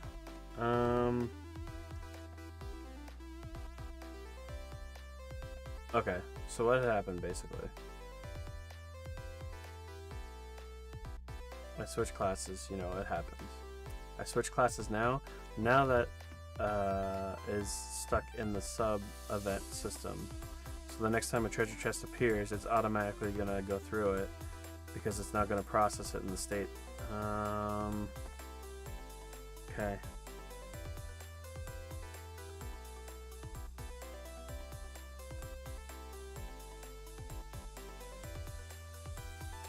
It looks like I just need to make my own little function that just ends it then, so it doesn't actually... Okay. That's fine.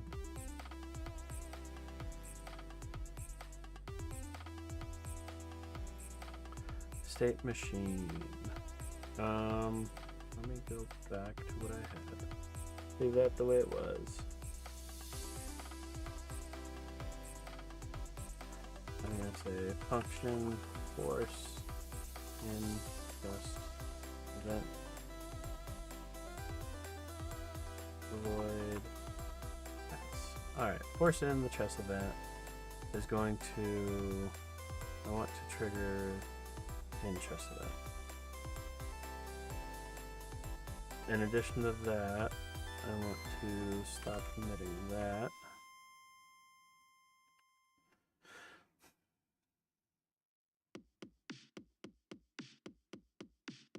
I think that's all I want to do, because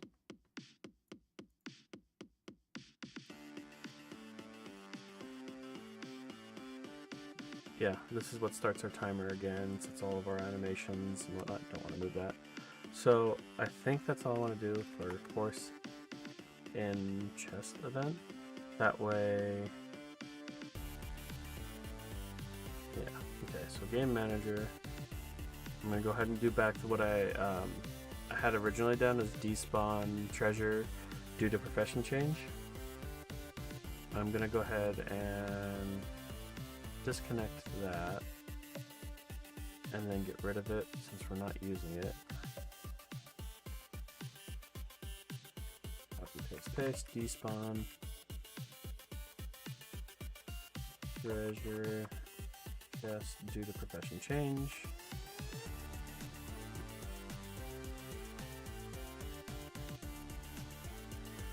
Commit. Alright, copy this, and we connect the logic to the state machine. And it's going to be force in chest connect. And that will get that working. And it shouldn't linger anymore as like a substate. It's just it's like going to be like in tasking it, so to speak. We're forcing it closed, which I was trying to avoid from doing, so I would use the proper channels that I had the state machine and stuff for, but I really need to document that better so I know exactly how I'm doing all this stuff instead of just brute forcing it like this. This is going to be harder to maintain in the long run if I keep doing stuff like this.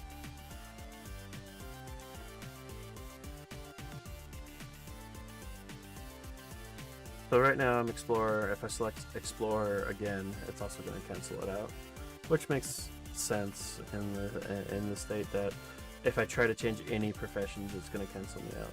So be mindful of that. It's not something I'm going to program in unless I'm asked to do so. But ooh.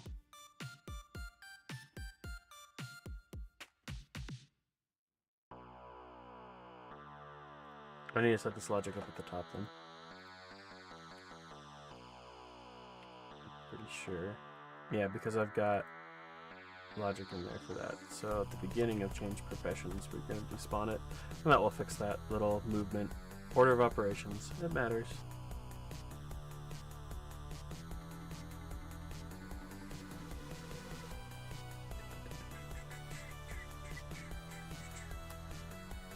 There, see. The thing's no longer moving, so it should be fine. Oh, really? We're walking now? Why are we walking?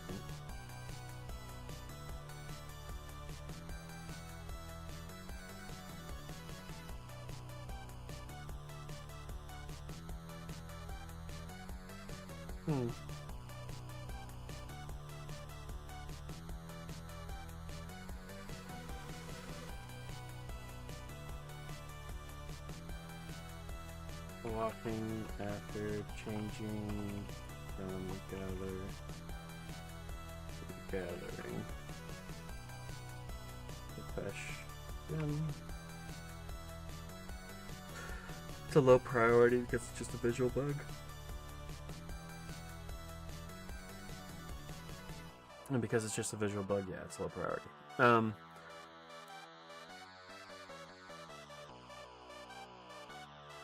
Okay.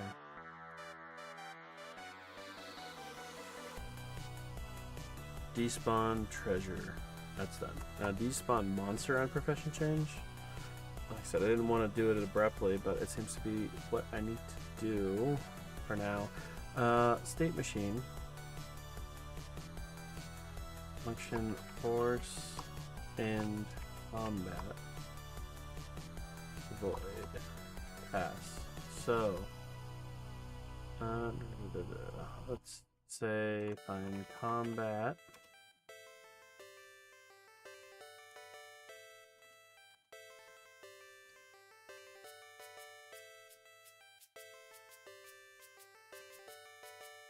I think that's all I need to do, but we'll see.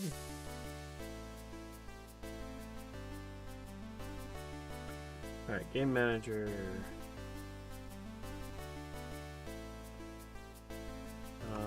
Despawn monster due to profession. State. Add it to the state machine. Force. In combat. Connect.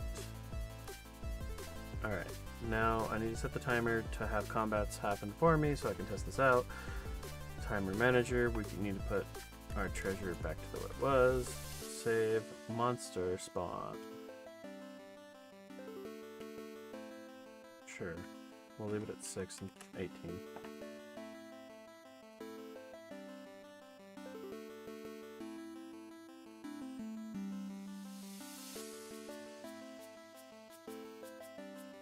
Alright, we have combat. We're going to switch treasure hunter. Combat ended, but didn't quite end. It didn't despawn the monster. Which is what I was thinking would happen.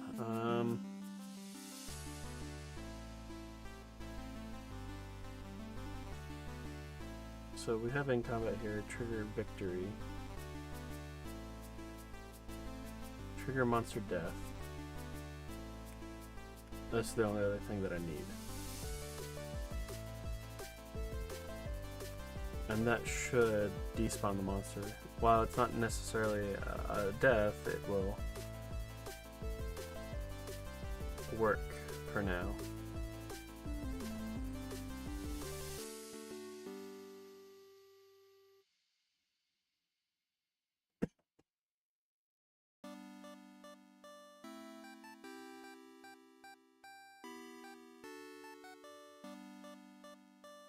Let's see if a new monster spawns. It should.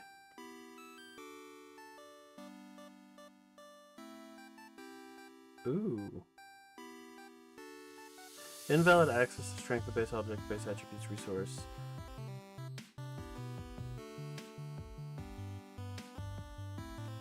Oh, I know what it's doing. Okay. It's trying to use my analyze ability for the explorer. So I need to update this logic. But okay. Fix monster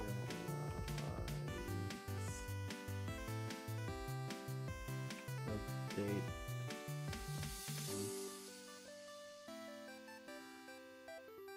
All right. Treasure hunter. Bam. Switch. But I'm pretty sure it's going to work because it tried to use monster analyze on, yeah. And let's go to botanist. It looks kind of funny, but you know it works. It's not 100% the way it needs to be, but it works. I can fine tune it later, but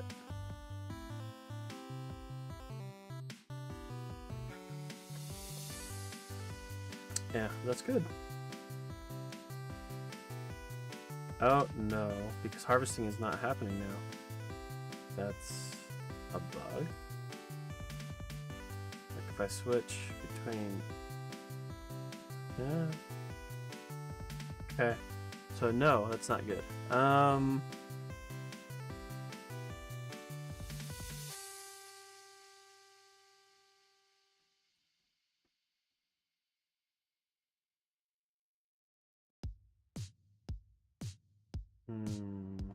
I know what I need to do. State machine.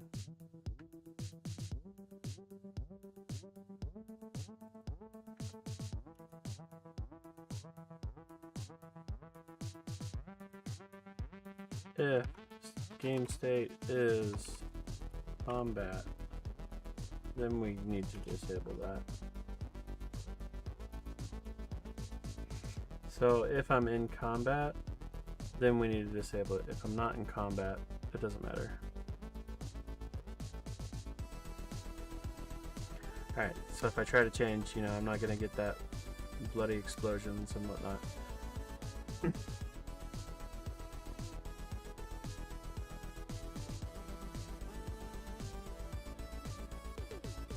Then when I get in combat and switch. Alright, now we switch.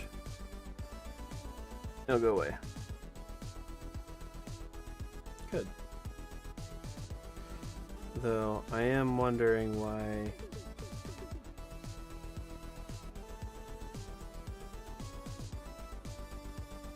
So something is definitely not working correctly between combat. So let's say I'm in combat and then I switch to botanist because it wasn't starting my harvesting. So right, bam, we don't want to be in combat, switch to botanist, and it is working now. So let's stop play, and let me just switch to botanist. Okay, that's fine, stop play. This might be unrelated to this, and might be something else altogether. Let's go into combat and then switch to botanist. Okay, botanist, and it is loading up the bar. Okay, I know it wasn't loading up a bar previously. Why? Oh, I wonder if this is an edge case bug.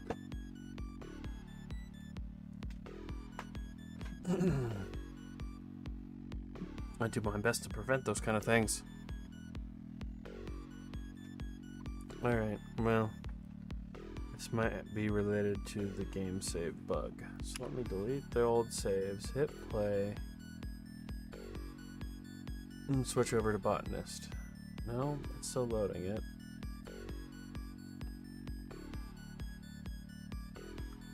So let's close that, hit play. Let's go to cleric.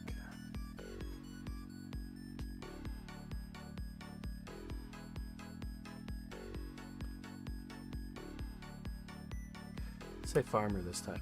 Farmer. Okay, so it is not triggering the farmers.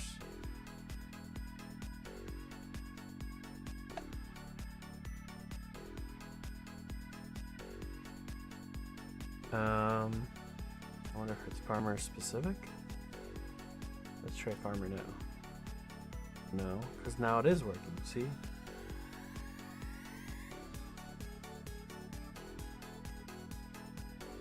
Fisher.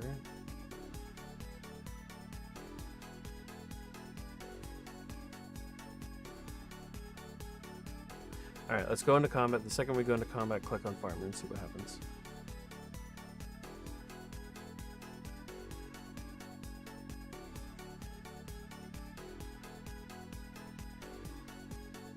And it works. Okay, I'm gonna delete my old save files again. They're deleted. Hit play. There's obviously an edge case somewhere in here, but I'm trying to figure out what could potentially be trouble. Farmer, like, okay. Knowing that there is a potential bug is better than nothing. I need to look into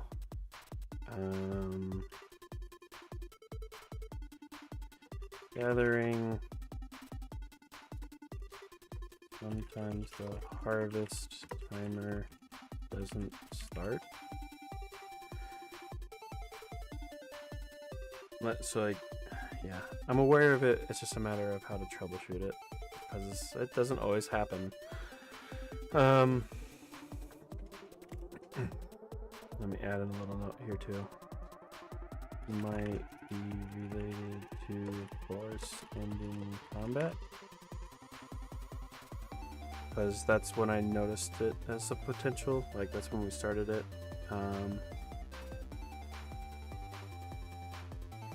I'll try one more time, but I'm gonna let the combat load.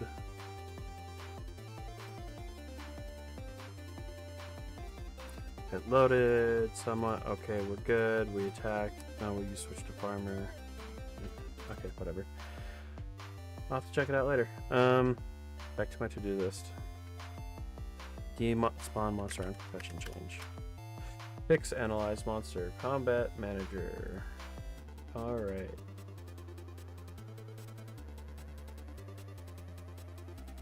So this is supposed to be get strength. And get strength, get body, get Intelligence. Get soul defense. Get vitality. Get agility. Luck's no longer in the game.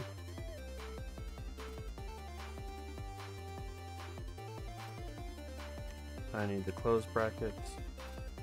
Friends, whatever. After all those. Copy, paste, paste, paste, and paste. Alright, that should fix this. I also need to, let's add that to my list.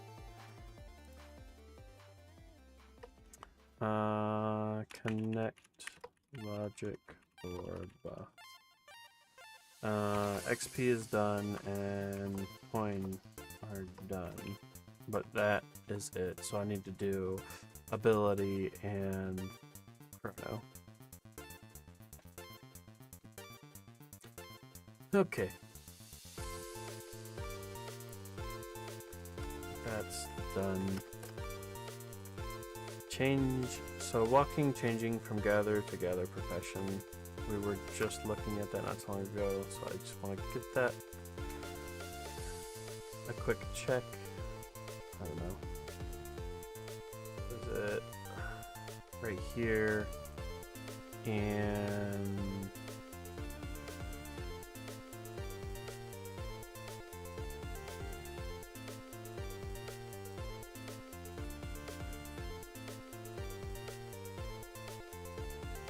start gathering animation. Interesting. So if I copy, do a search for it.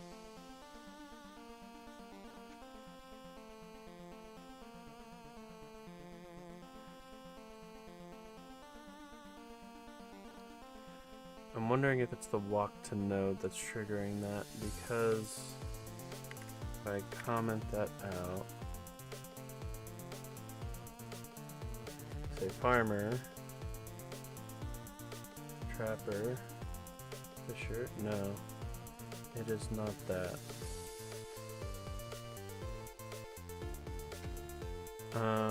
I believe I got rid of that as well.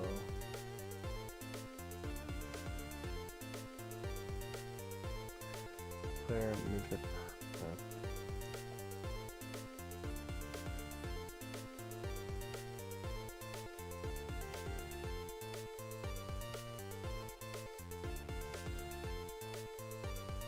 Player movement walk to node. Yeah, that doesn't exist anymore, so I can get rid of that. Hide all gathering nodes. Harvest play. So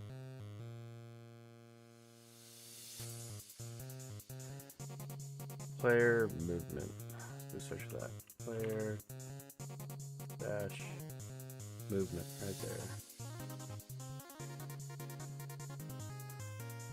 I'm not using it at all here, which means game manager.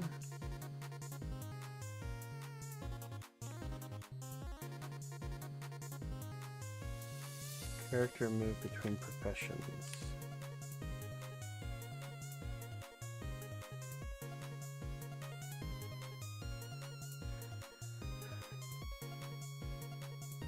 Gathering to gathering doesn't happen, which means none of it should be playing.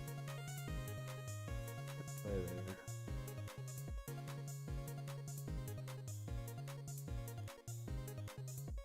Actually, I'm just gonna do this. Comment this out. Pass. Nothing will happen when I click it. The animation's gonna look broken, but yeah, that's what I thought. Okay.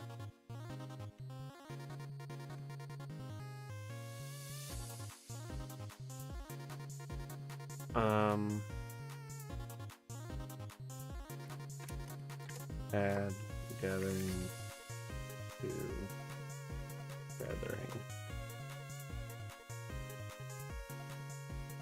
And I'll do that later. Because like I said, animation is kind of a low priority. So connect logic for buffs. Let's close all. state. That's fine. The ability.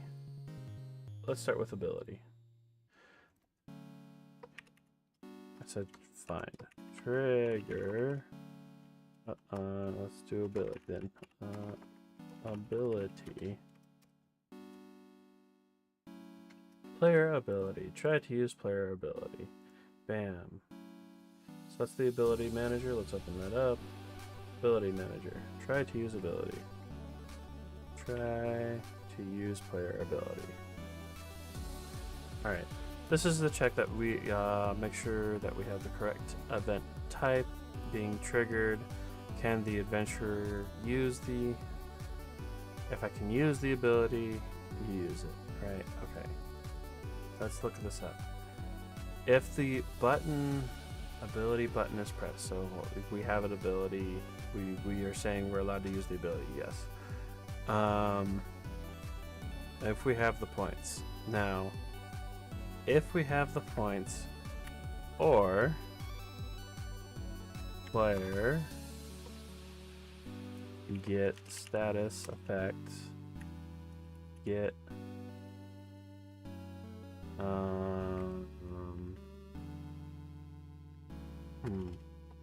is status effect active, status effect factory, what status effect ability, so we're going to say buff ability. Okay, so for the check to verify we can use it, we are going to see if we have the ability points, or if we don't have, or it's a logical or, so if one is true, the other is true, doesn't matter. If one of them are true, then we go to true. So if we don't have ability points, that would be false, and then that ignores that part and goes on this section. Player gets status effect if it is active, so we are seeing if the buff is active. If it is active, then we are allowed to use the ability in this situation. Copy, and we want to do this for each one. Paste. This is for each check for each class. I don't want to put it anywhere else because this is the level in which it's doing the verification of if we're allowed to use it or not. So this is just the pre-check to see, hey, can we use the ability?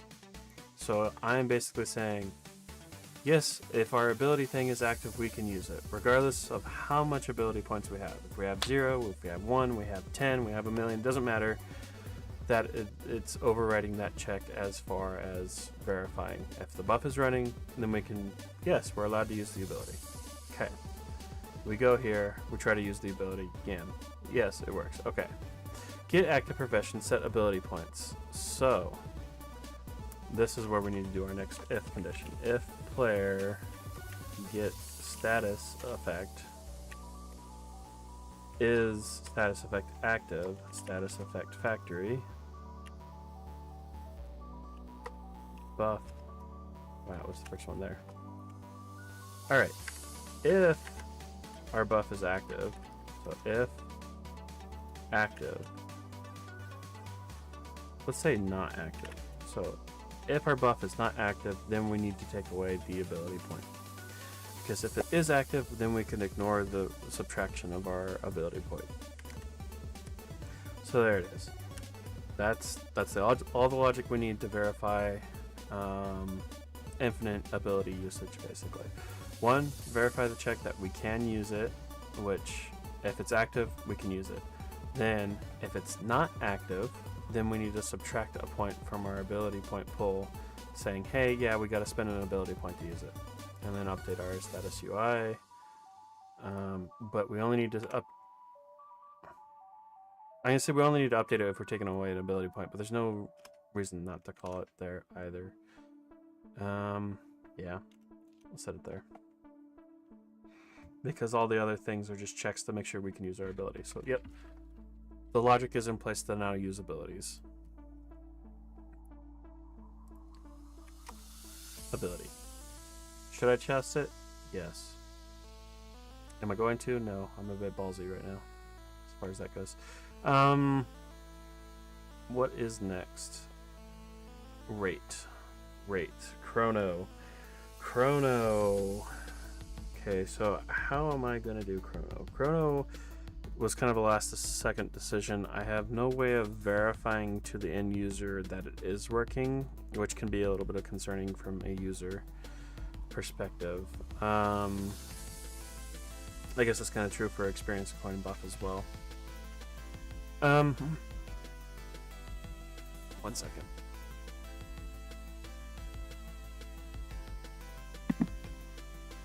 So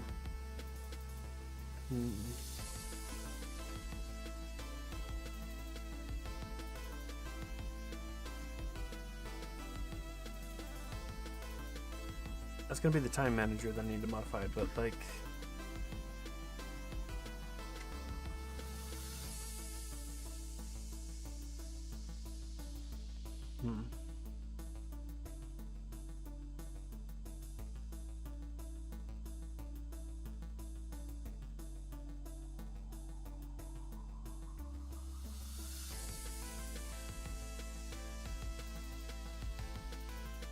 I have logic in place to half the timers based on, your combat mode. I need to do something similar for the buff, but how do I want to do that?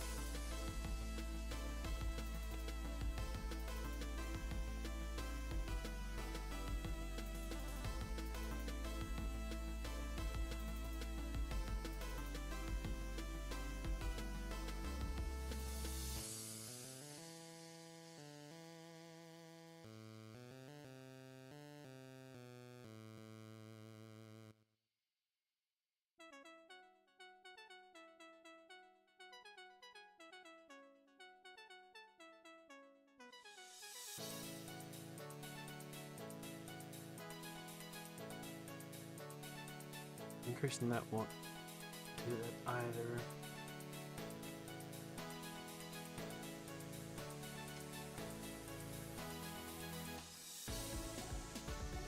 Sorry, I'm thinking like I could set a timer to reduce the timers by like an additional 1 second every second while it's active. I'm just trying to think how I want to implement that logic to make timers go faster, right? So, let me just do a simple, let's open up this. And let's say Godot speed up timer.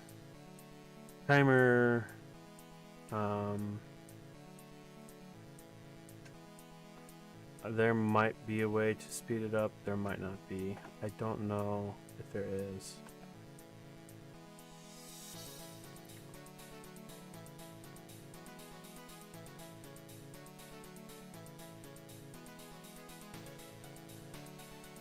So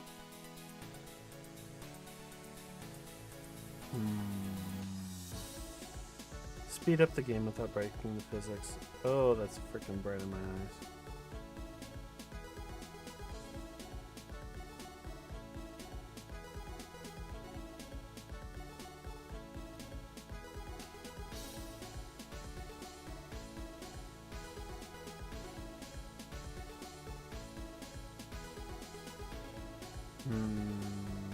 Okay.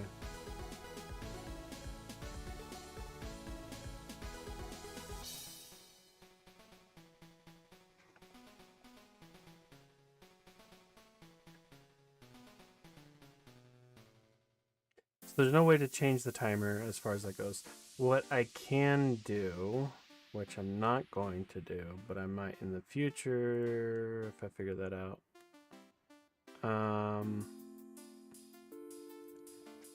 Time. So what the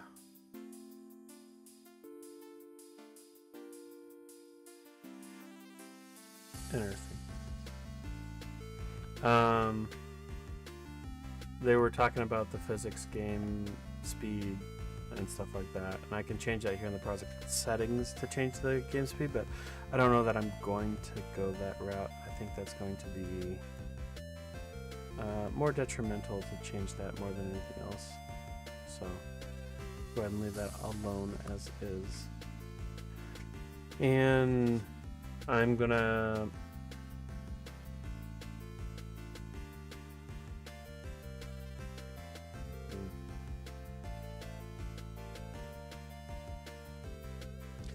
I need to figure out a way. Basically, what I want to... Let's go back to square one. What am I going to do? What I'm going to do is that whenever a timer restarts, I'm going to go ahead and modify the top end and low end. So like, these are all the hard set values for when things are going to happen, right? So it's going to be bottom end monsters going to spawn at least every minute to every 3 minutes. What I'm going to do is do a hey when a timer restarts, start timer. When it starts the timer, and I'm going to say, hey, is the buff active? If the answer is yes, the buff is active, then I'm going to then reduce this by whatever percentages I plan to, 25%, whatever. So, you know, I'm going to say, hey, let's do it here. Well, I need to, where's this? Manager, state machine, game manager. Let me check the state machine real quick.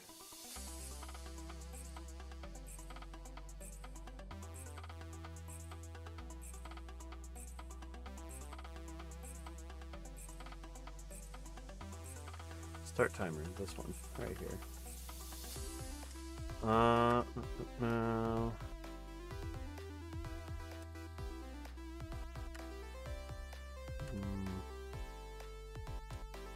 Okay, that's gonna make it harder to implement that.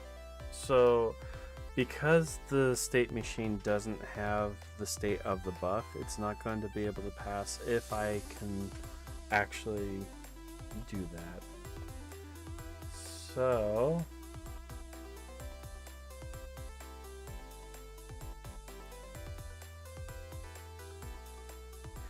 I'm gonna think on this one for a little bit longer to think how I want to implement it, because I could do like 10-second increment decrements, so every 10 seconds minus 10 seconds kind of a thing, or every second minus a second. I don't know, like, yeah. I gotta AFK again real quick, sorry. Be back in a jiffy.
Okay, so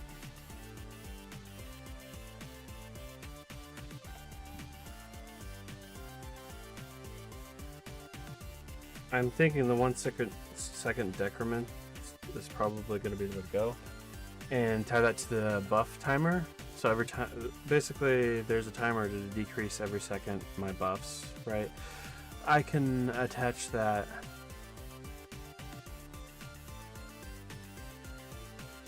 to my combat mode timers, specifically the combat mode. That's the only ones that I'm worried about changing. So let's do this. Function decrease combat mode. No. Combat. Yeah, combat mode timers. Time value integer void pass.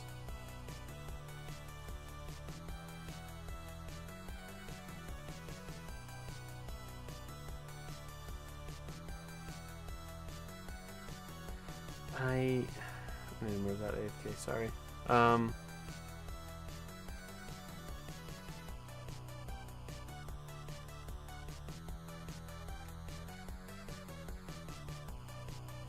Time left. I need to see if that's a constant or not.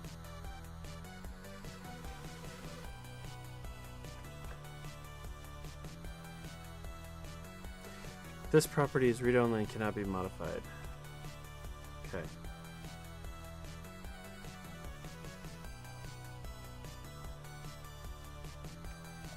That's what I wanted to know. So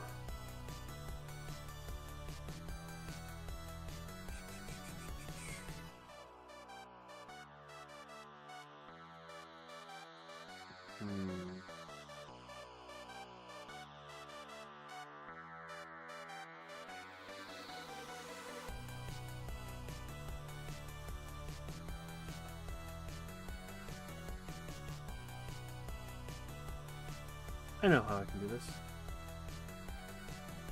Let's go ahead and do what I was saying. Var buff time bool false. So what I'm gonna do is just send a true or false signal. Hey, is the buff active or not? And if it's active, it comes over here and sets to the true, and we can go from there.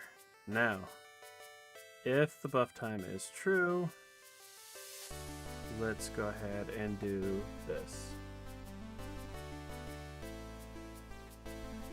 If buff time, bam, else, like that, right? So we'll have one if there's buff time and without. If there is buff time, basically is the buff timer active? What kind of change do I want to do? Alright, so let's say we are at 60, we want to decrease it by 50%, we would times it by 0.5. If I want to lower it by 75%, times it by 0.75, right? Or is it 0.25? Brain times 0.25. That would reduce it by 75%, right? Okay. So if I want to reduce it by 25%, I need to times it by 0.75. So 60 times 0.75. 45. Okay, yep. Alright, so let's do a 25% reduction. I'm gonna go ahead and make that a const, so if I decide to change that in the future, it's available to change a const value instead of having to change it in every line that I do. So, buff time decrease is going to be a float, and it's going to be 0.75. I'm going to put here 25% reduction. Alright. So this is going to give us a 25% reduction now on what I want to do. So times that and times that. So if we got the buff timer, we reduce it. So the buffs are going to be multiplicative as far as, yeah. So the buff will decrease it by 25, right? So it's going to be 45 seconds in the low end, and then times 0.75. 2 minutes 15 seconds on the top end.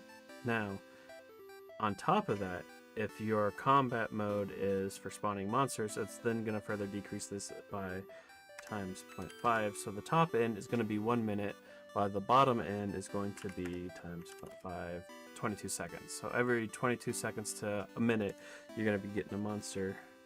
With the adventure or the combat mode, hunting, and the bonus, which if we take that 22, let's do 180 times 0.75 divided by 2 plus 22.5 gives you an average of 90 seconds. So every minute and a half should be a monster fight, approximately. While as opposed the previous would be 60 plus 180 divided by 2. So it's only shaving off like 30 seconds between the two on average. That's the key word, is on average. Or wait, no, an entire, yeah. So yeah, I'm fine with this. So what I need to do is then do if buff time to everything below to each of these. Oh, wrong one.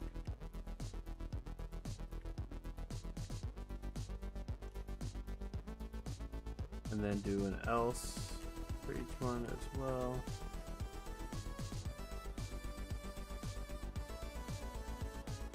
Wrong spot.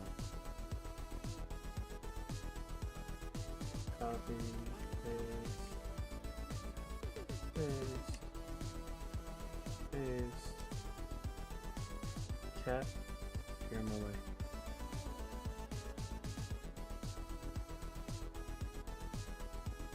Copy, paste. Alright, and then we need to do the actual time modifications on it. Copy, paste, paste, paste, paste, paste, paste, paste. Resource time, we should do the last one. Paste, paste.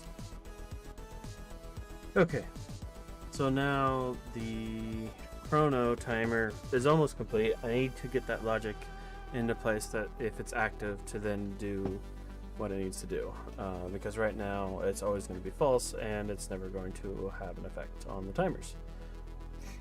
So how do I notify buff is active?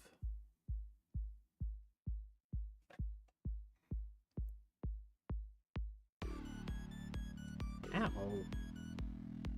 Cat, that hurt.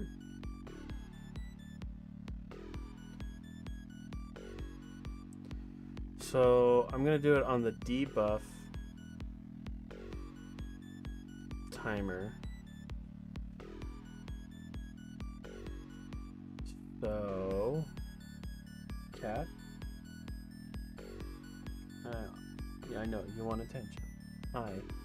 There you go. Have attention. I'm trying to stream here, buddy. Cats, they always assume they rule the world. At least that's their personality. Game manager. So, decrease buff. So if I do a search for buff, clear earns buff from add, process buff event, trigger buff event, update, emit buff. On buff timer out. Okay, this is where I'm looking at. This is where I lower all the status effects, your buffs and stuff by 1 second. This is where I need to create a signal and be like, hey, let's check the status above our buff, and if it's active, yeah, update the status thereof. So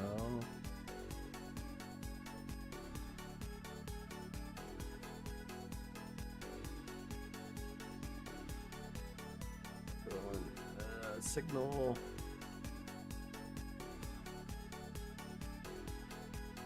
timer buff notification signal and is active bool timer buff notification. And then we'll just put here, say emit, and then we say player get status effects is active status effect factory dot buff chrono end. So we get the status of the buff chrono if it is active or false, and it emits that signal every second as the buffs. This is not going to be very efficient. The more efficient way would to be, well, the thing is, it's not the reason it's not efficient is because every second I'm checking to modify. Though this is kind of the safe way as far as like anti-hacking and whatnot, so to speak, in which it's always checking the state every second to make sure that the buff is active instead of not. But there's, it depends on how much resources, and yeah, it's not going to be that big at the end of the day compared to other games and whatnot. So I'm fine doing it every second like this. Okay, I need to connect the logic to the time manager. So in here, I need to decrease combat mode timers. We're gonna get rid of that because that's not what I'm gonna do. And then I'm going to, yep, down here, function set buff timer value.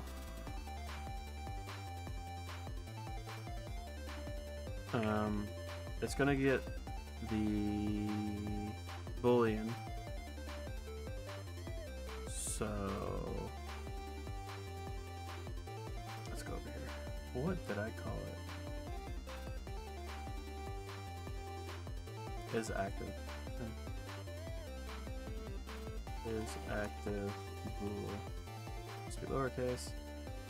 So now we set our value. Buff time equals is active.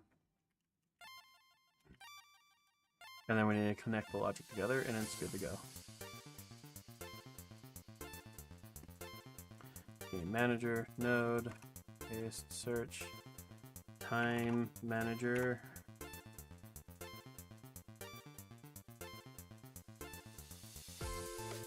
Set is active, connect. Okay. Now the logic is in place that if this buff is active, it will then decrement the timers whenever the timers are set. So it's not going to be... So really the only time that matters if this buff is active is when we're setting the timer.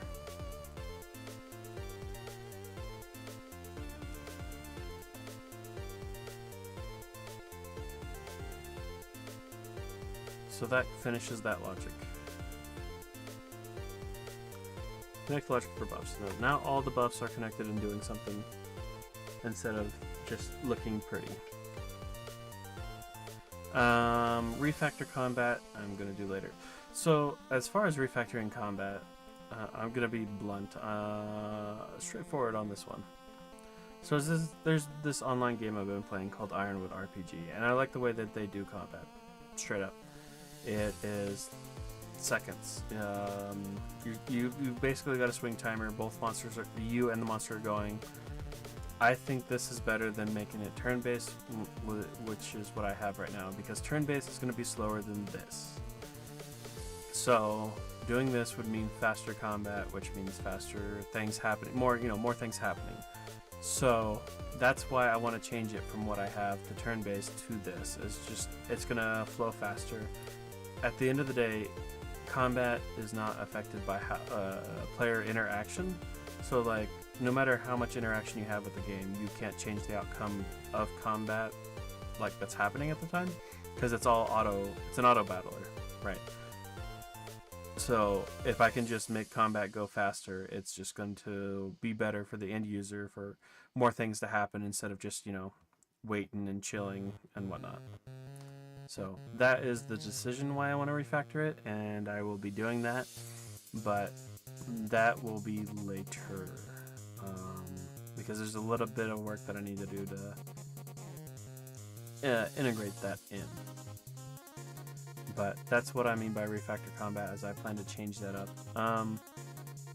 When I do that, I also plan to change the event level. Okay. So those are on hold for right now. Gathering, animation, fishing. So, fish. How am I gonna do fishing?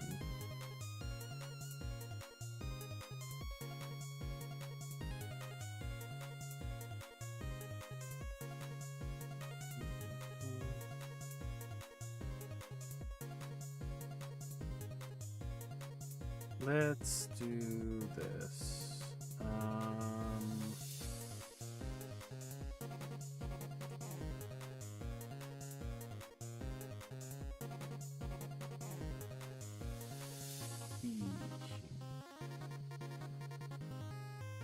Alright, so I can use, let's say, this fishing pole with my character. Let's see how it looks. I don't think it's gonna be big enough, but I just want to see how it looks. See? Come back here. I'm just going to need to copy and paste that somewhere in the game factory.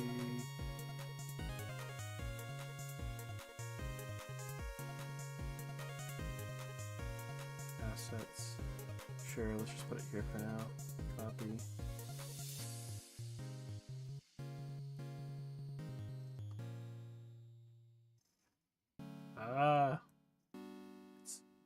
I have a window, but it's like behind Godot. Okay, whatever.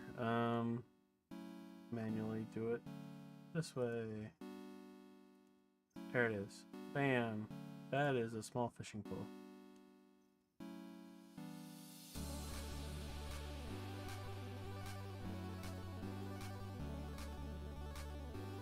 I mean, I can try and enlarge it, but like, yeah.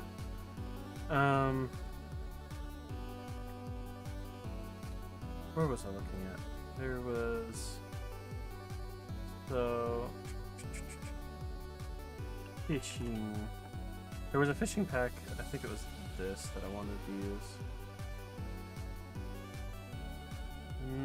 Not quite this. This.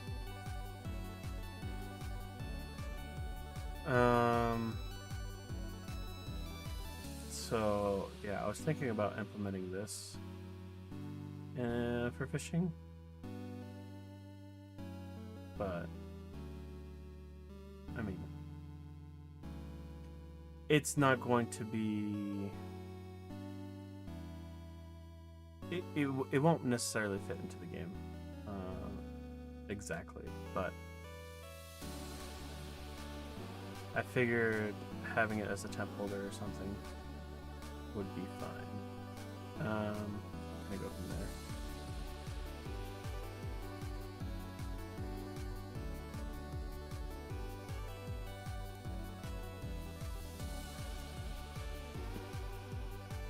I don't know that I'm going to use. Because the fishing pole is attached to the character, right? So it would be hard to use just the fishing pole. I wonder. Fishing. We got fish icons, which are not what I want. More icons, which are no. Underwater 2D objects. No fishing pole. Achievement, fishing game icons. So I do have this downloaded, which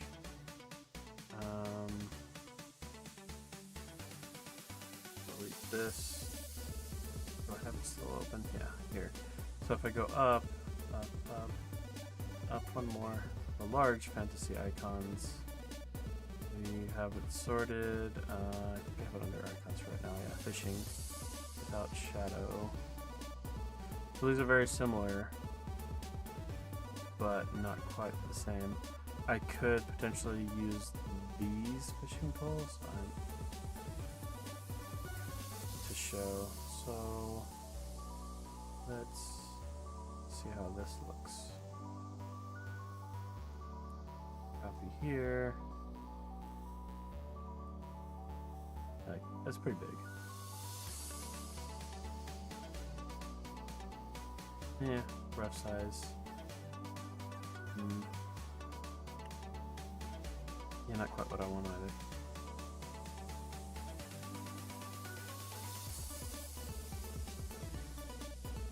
Okay, so if I do use this fishing pack, I'm gonna have to use the character along with it. Noted.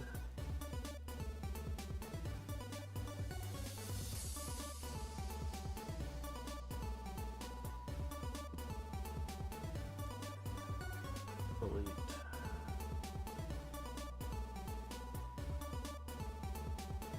Getcha.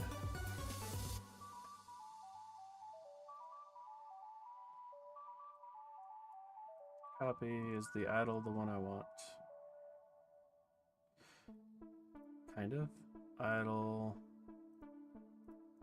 Fish and hook. Copy. Fish. This would be us fishing. And then hook. This would be us catching it. Okay.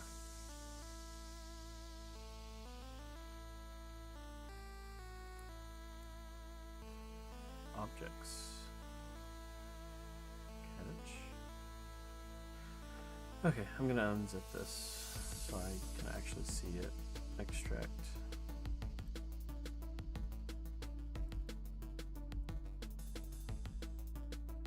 Sherman.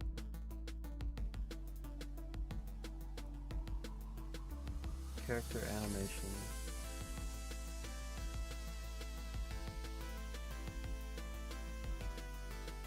Objects. The boat, the water, the catch, catches the fish.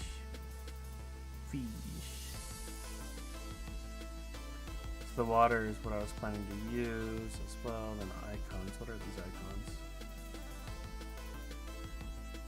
Okay. And then this is all gonna be all in one flat file, right? Yeah. Okay. So what I'm going to do then,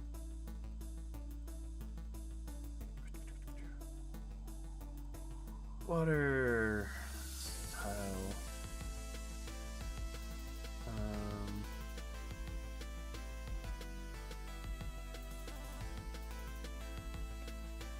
environment, brown, copy, water. Okay, let's go over here to the levels, game background, parallax,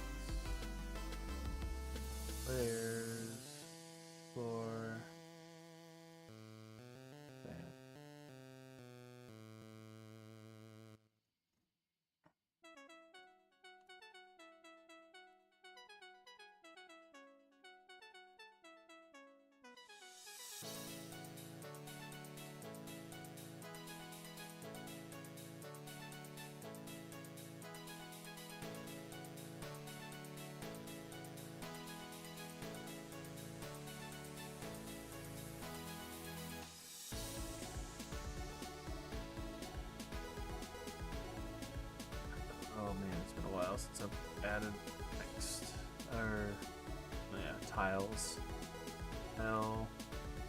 Tile map. Deprecated. No longer. Convert tile map to tile map layer. Create. Tiles. Yeah, it's been a while since I've done this, so this is gonna take me a little bit of learning.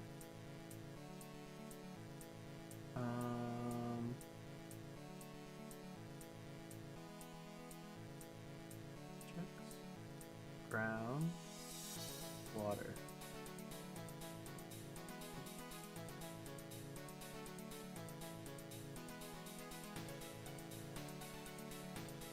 Oh my gosh.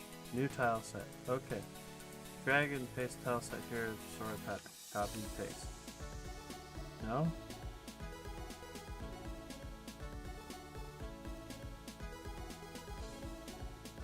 Okay.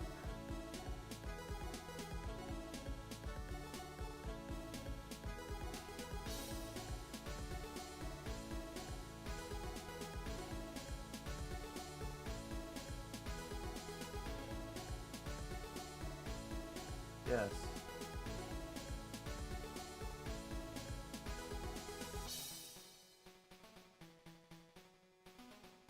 Sure.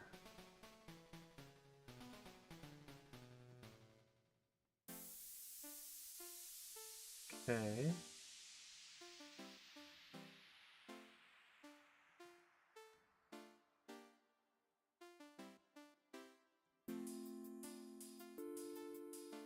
Hold to create multiple controlled.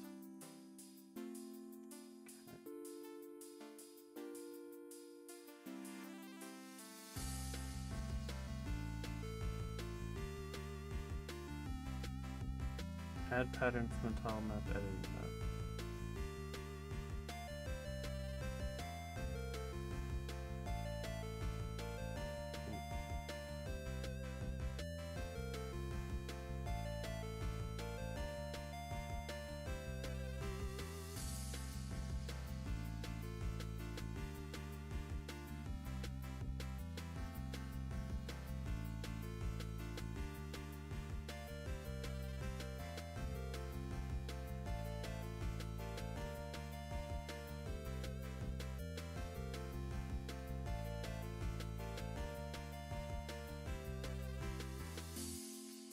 This tile set has no source configured. Go to the tile set panel to add one. Okay.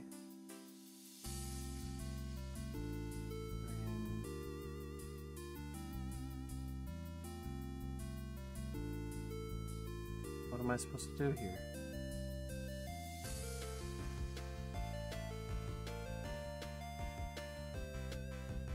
Physics, like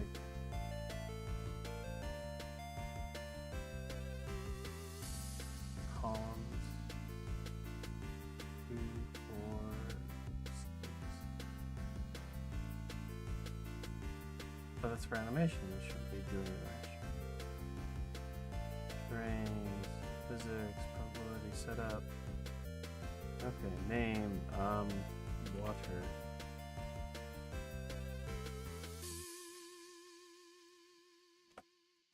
Hold control. Okay, select, good, paint, whatever.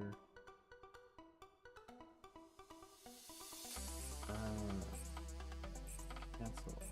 Patterns. Tile.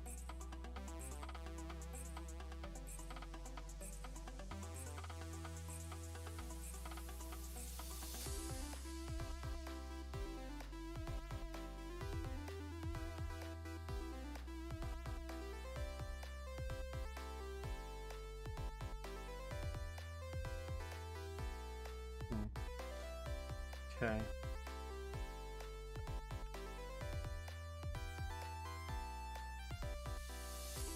What I need to do is be able to dynamically add these and remove these when fishing's happening.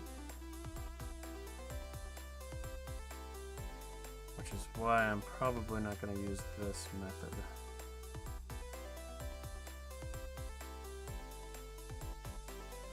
But we'll see.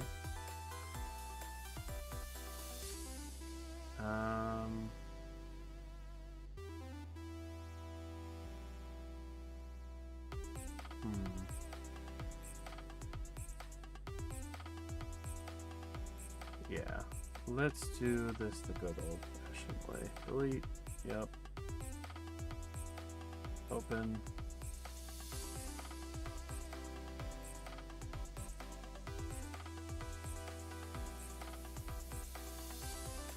Yeah.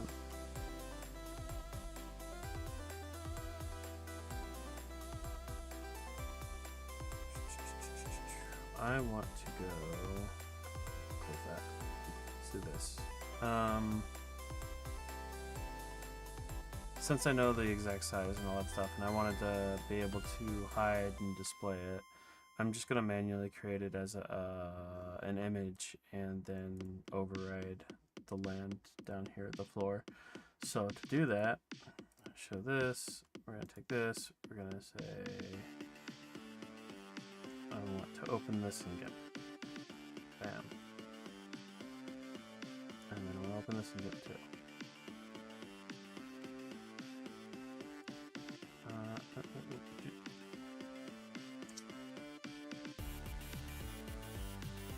Open, no, open with, yeah. Cancel, go away. Okay, so I'm gonna take this, copy, and paste it over here.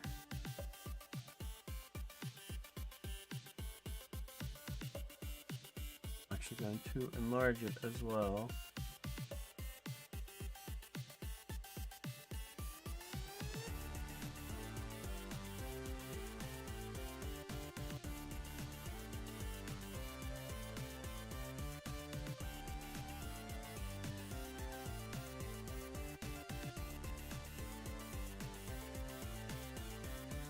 Before I do that, let's just make this easier on me.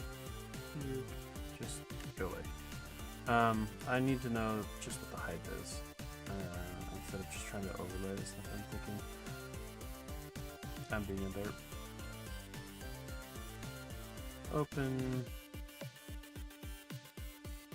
Fine. Open with paint. It's 48 pixels high.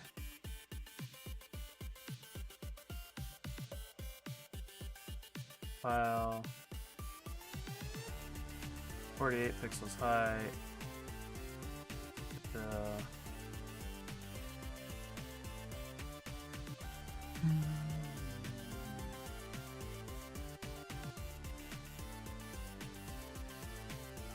let's just do it like that. Start changing. Copy. Good old fashioned.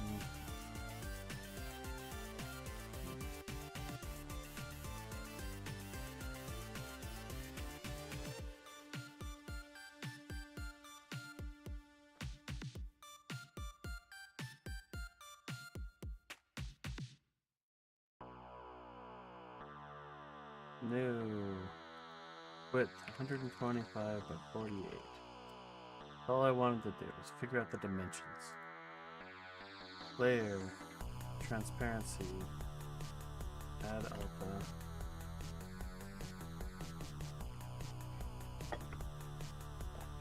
And then this is what we'll be working with. Cut, paste.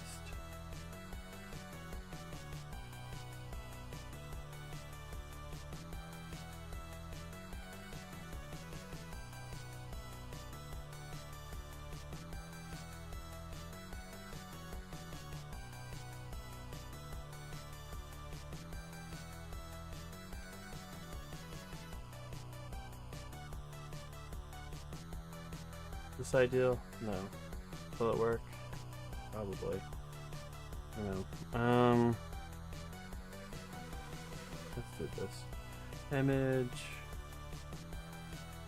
Just go ahead and do zealous crop. We'll just save this as water.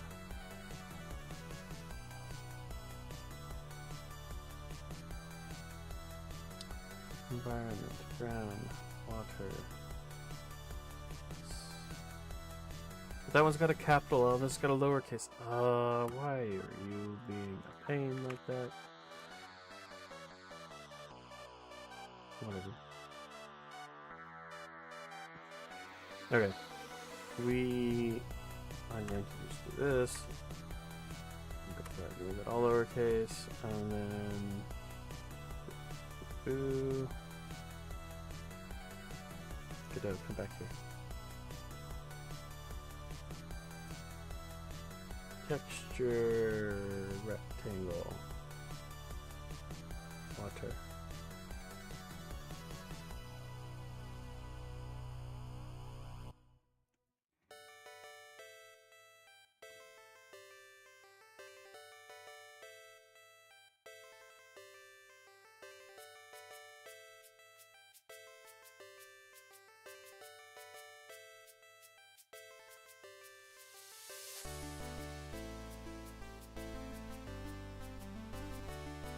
I forgot that it's gonna rotate with that.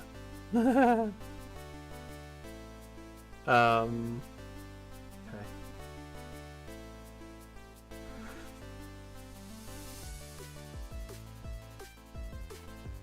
Now it shouldn't. Alright, let's go fishing. Perfect, right at the water's edge. That's all I'm wanted to verify.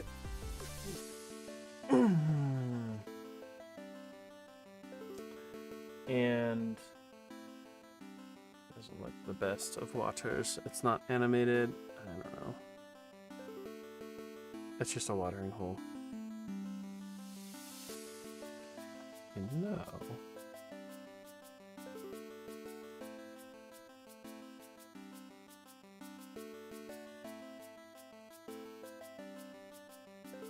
I have an idea.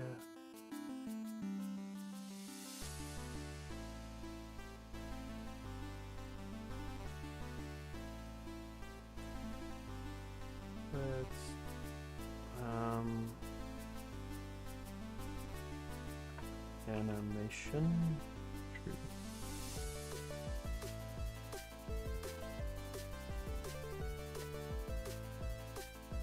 Oh, I should probably stop that. Animation tree.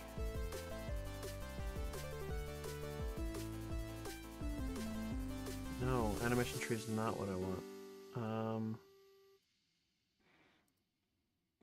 What is it? Animation sheet?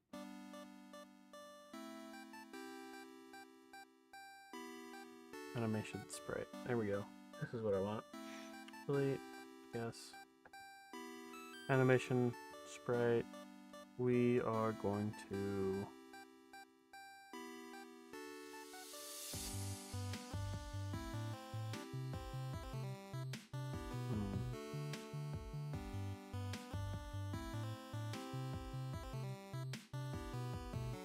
I will have to look at that later. I'm getting pinged on Discord for something unrelated. So, animated sprite, I'm going to take this water like I was originally going to do.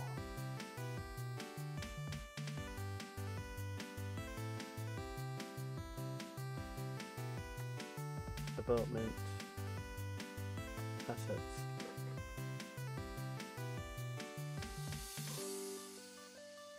Replace. Delete, yes. New sprite. Resource. Water. Water.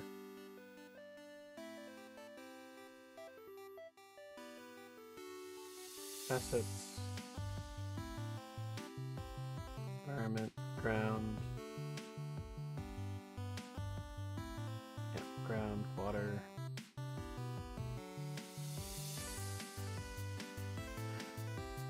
One, two, say 8. 1, 2, no, 6. Brain. Okay.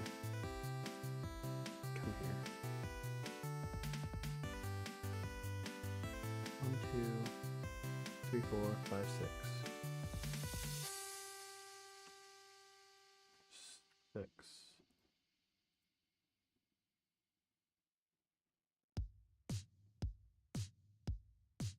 That what I want to do? 6 by 3. 6 by 3. This looks what I want to do. Okay. Okay. Now, default. Yeah, fine.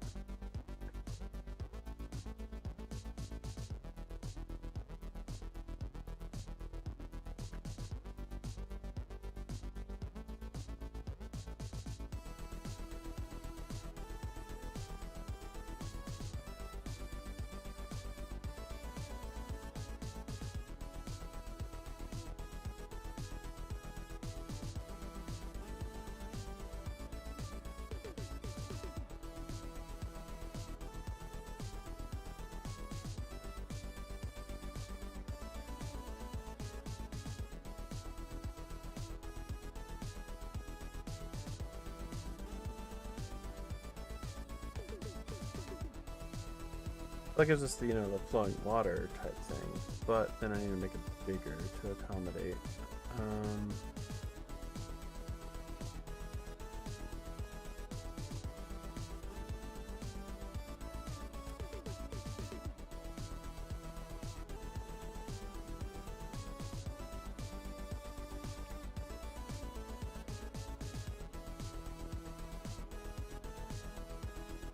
Water doesn't need to be going that fast. But I'm wondering if I duplicated it, a few times, I can.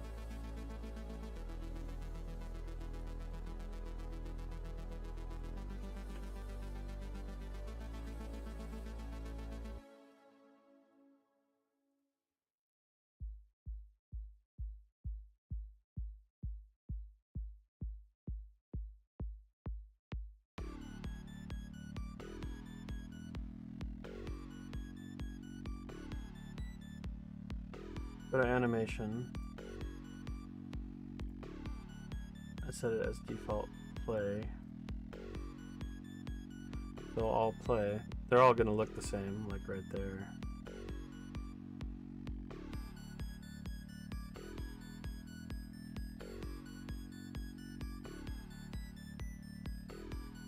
But I just need to change the order. So if I go to sprites, and just move this one to the back. Let's do this. Let's order them accordingly. Okay. That way I have it done correctly.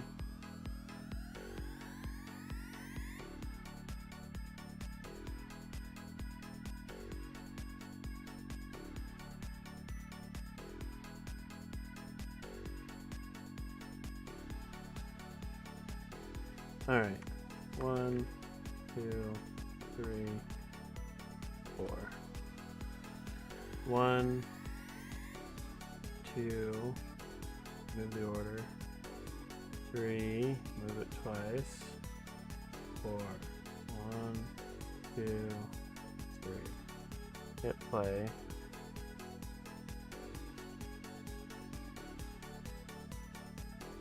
They're not in sync for some reason, but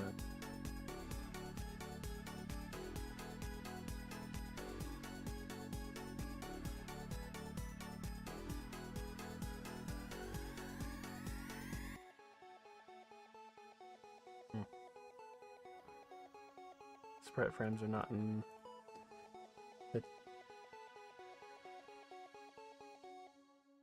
Changed for them all. Yay.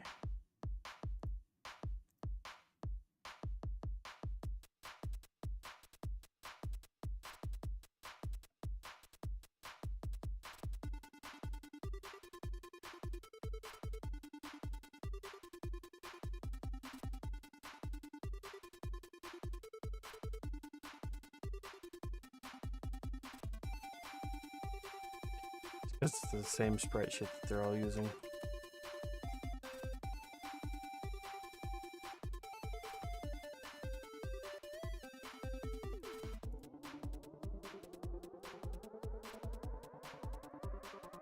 Rather the same animation they're all using.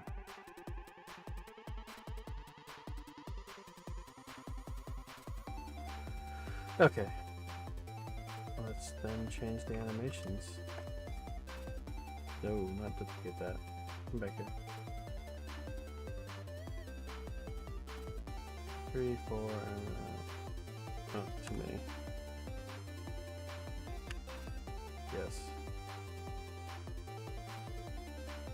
I want this to be using default 2. Okay, good. 2, 3, 4. 3 will be using 3, and 4 will be using 4. Back to 1. We'll do the same thing here. Add frames. 2. Add frames. 3. Add frames. Okay. And go back here.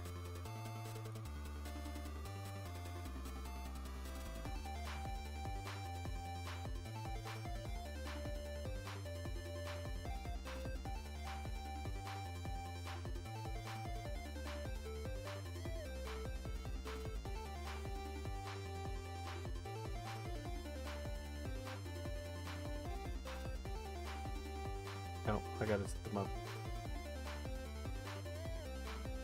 1 is that, 2 is that, 3 is that, 4 is that. Well, they're set up.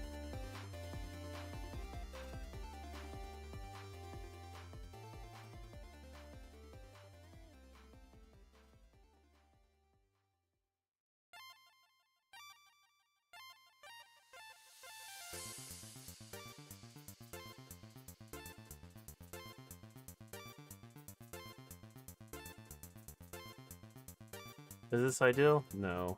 Is this what I want? No. This will work for now? Yeah. So I do want to parallax water there instead. So it kind of rotates water, so it's moving instead of it kind of looking like that. Screw it.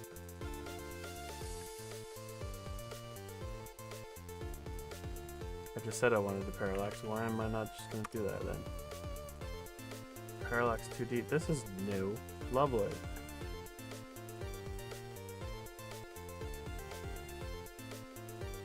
Experimental. This is the replaced. Implement may change in the future. Bye.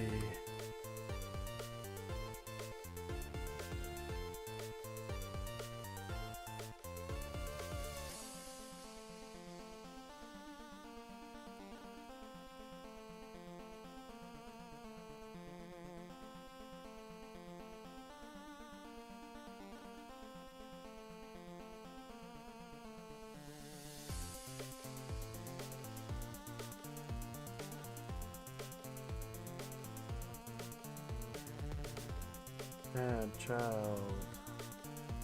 Right. Man.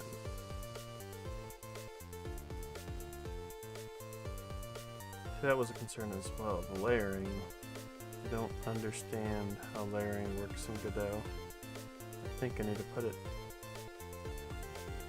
further in the list. So like underneath. Yeah. Okay. Offset. Key? No.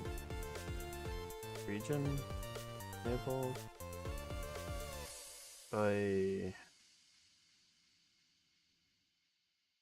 I'm just gonna do this. I don't need it. Edit. Convert. Delete.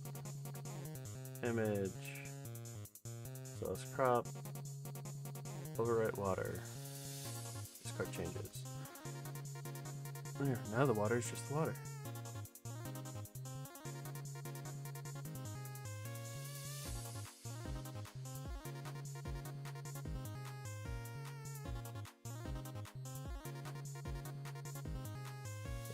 Water.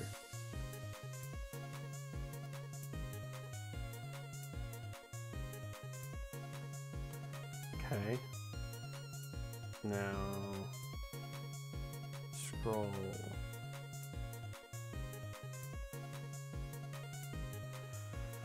Oh man, it's been a while since I've had to do parallax stuff.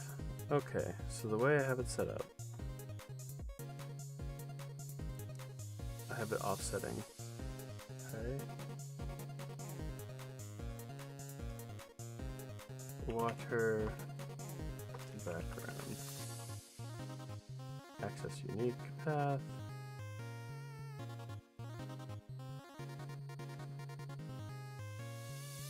As you can tell, I did this so long ago that it doesn't even behave the same way. I was using a different version of Godot at the time. Scroll off X 5 times delta. I know I need to do more than that, but I'm just curious. That's what I thought.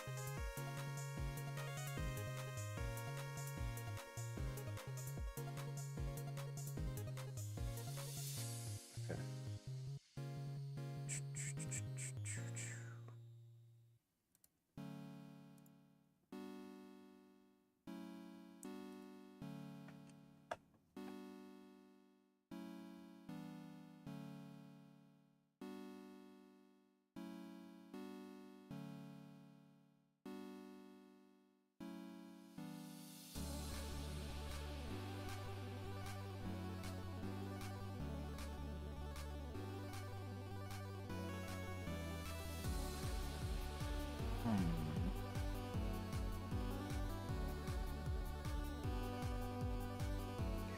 Mirroring the interval, strong repeatedly, infinite scroll. No, I'm not mirroring it. I just want it to go and circle right there where it's at.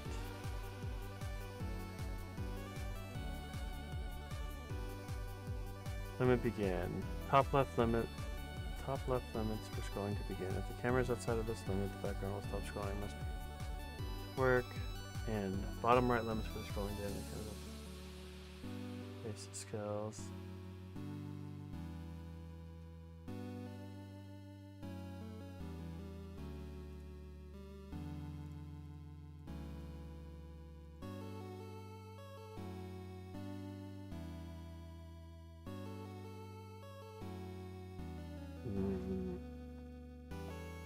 I have an idea as well. Another thing. Get back to this. I'm going to see what water they have.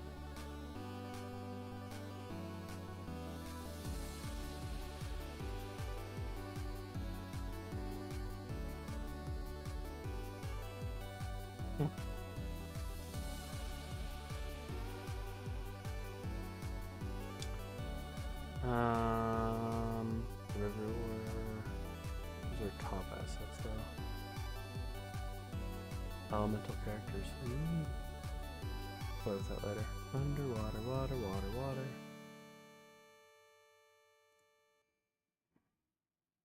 Water, water, water, water.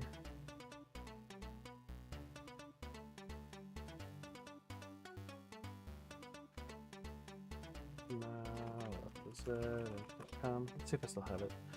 So, characters, backgrounds, chest, icons, character.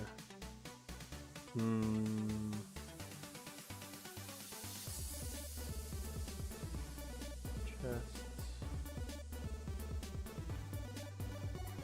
backgrounds. Yeah, okay. I don't have it listed here. Okay, I thought.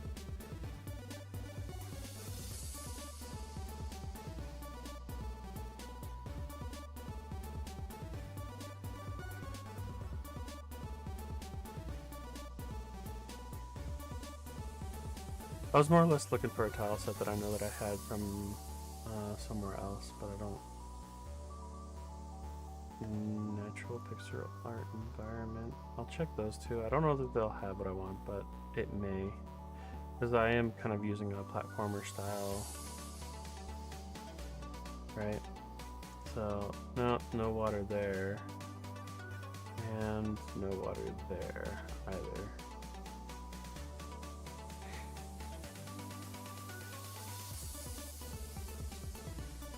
I doubt. I'm gonna find anything in there. Some more backgrounds to potentially put in the game, yeah. Desert does have water. grass? Is that water? Would you consider that water? I mean, that kind of looks the same as the one I'm working on. So I mean, I could use that potentially. Yeah.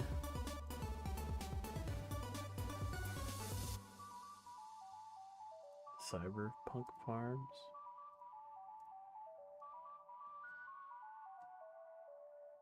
Okay.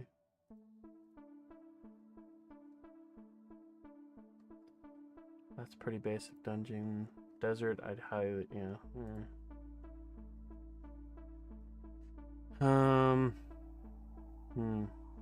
Yeah, there's really not much for water in the tile sets like I was hoping for.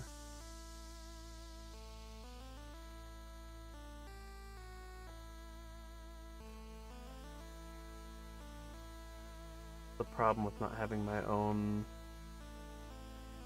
art and stuff, like, yeah, trying to find what I want and working with that doesn't seem to. At the end of the day, though, I'm just trying to put something temporary in place and then hopefully get better art later. As much as I hate to do that because that means more work later, but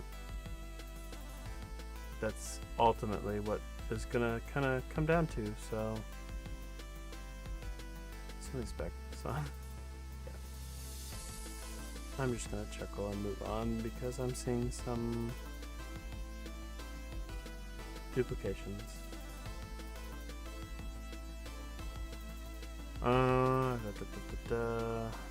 Yeah, I didn't think there would be anything here because it's forest.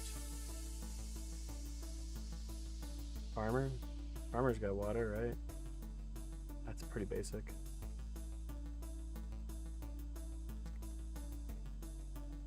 Basic enough, though. Whatever. Let me use this instead. Make my own tile PNG and go from there. The more wasted time on it, yeah. I'm wasting enough time as it is. Bluntly speaking.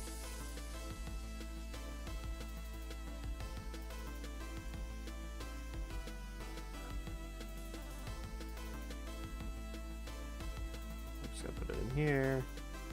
Skip. PNG tiles.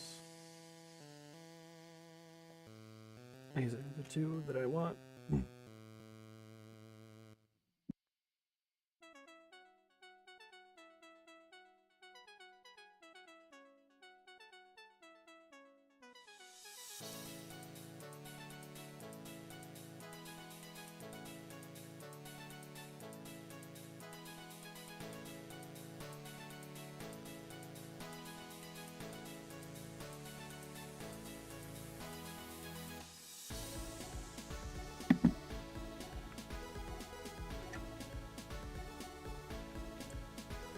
Let's do this.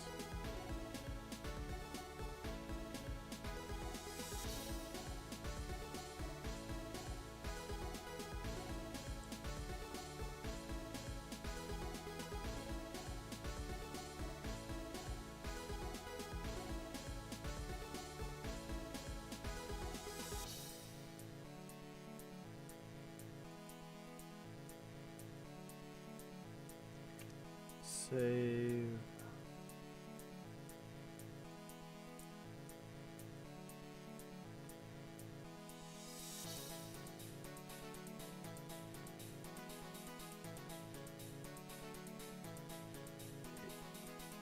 Save.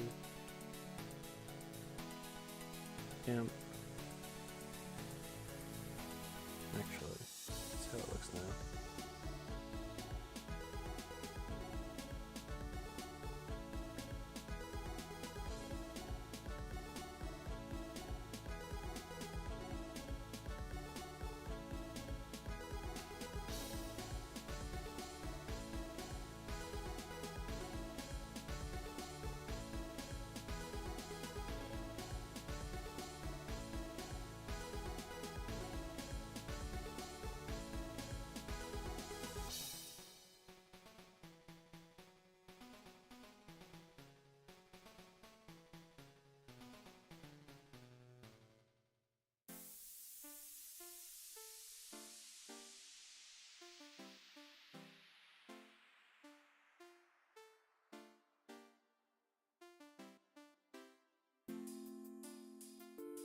It does have transparency.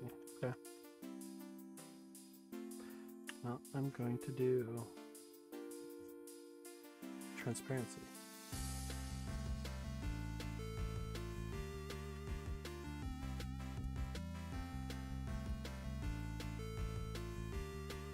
Like this.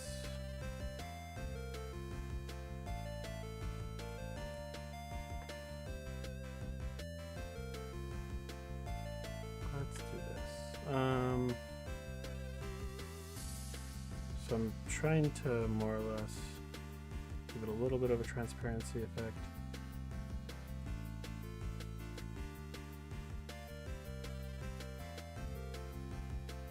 And leave it like that. Okay. That's how I want it. Oh, right.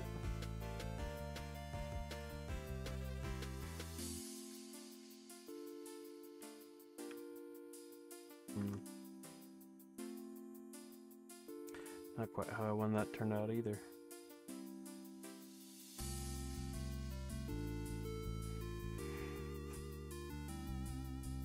I just don't like the white part of that. Like, if I go back, was it white here? It was, wasn't it? Yeah. Okay. Maybe I'll just go ahead and use this one then.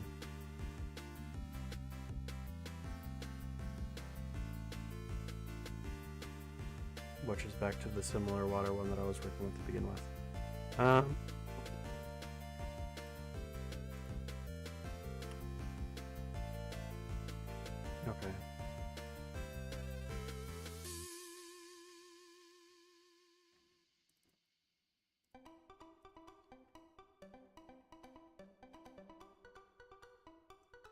Yep. Let's go ahead and do this. Convert. Actually, no. Discard changes. Have it over here. Edit it. Convert. Delete. Image. Use lost crop. There it is. Override water. Discard changes.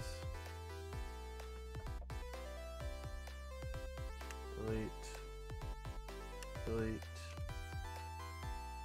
and we'll just go ahead and put water here, like I was initially planning, and call it a day.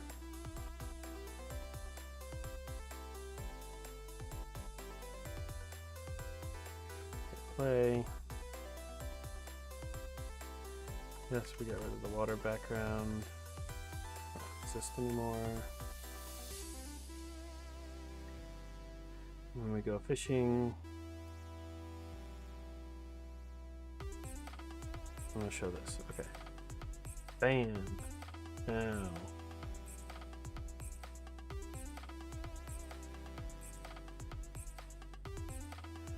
Animation gathering. Fisher. So, let's close that. How am I showing the animations again? I'm doing it via animations here. They all exist in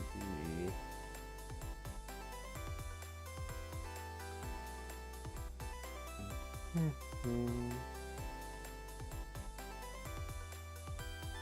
harvest node container.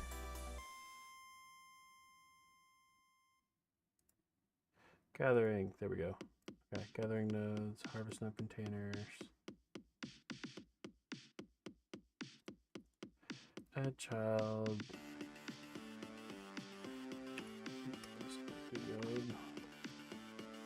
Fishing. Do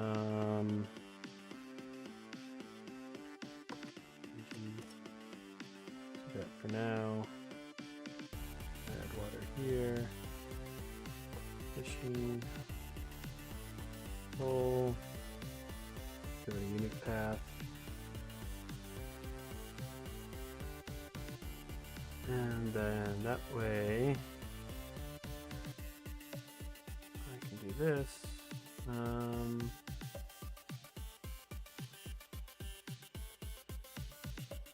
gather state machine, start gathering animation. And what should be the gathering manager? Yep. No.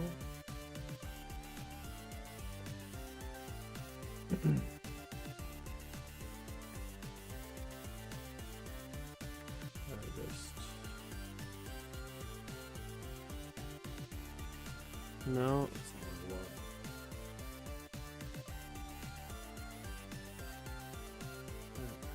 I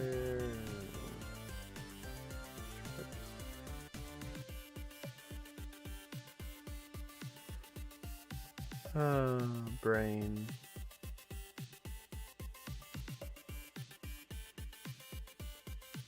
How am I doing this? For the gathering managers, how I have that all set up, but evidently I don't.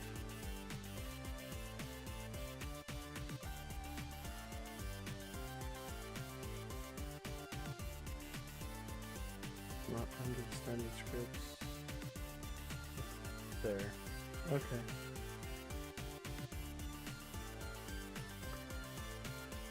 Yep. Okay.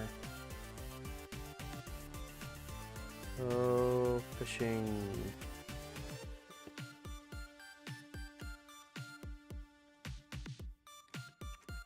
Fishing.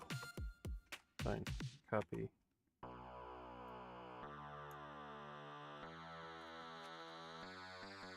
Visible equals false. So it automatically turns off when we hide all the gathering node stuff. Set up Fisher gathering fishing UI. Harvesting fishing. Fishing hole visible equals true. Okay, this logic for now, and voila. I need to hide that by default.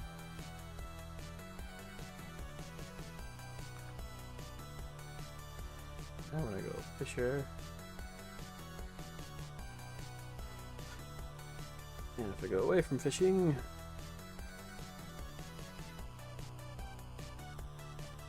okay, so Fisher, I mean, it's not ideal, but it's a start for now.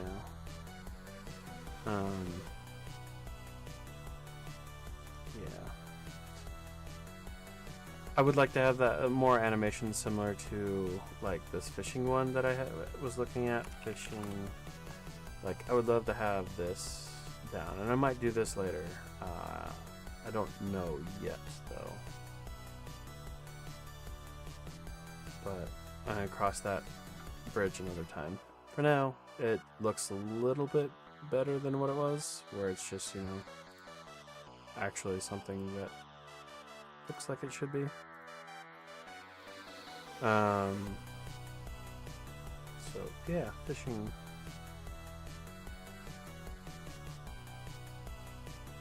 It's not 100%, but good enough.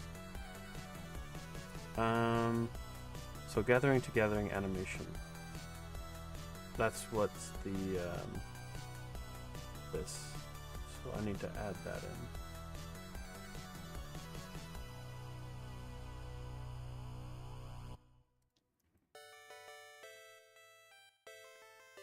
Profession change. Trigger change animations.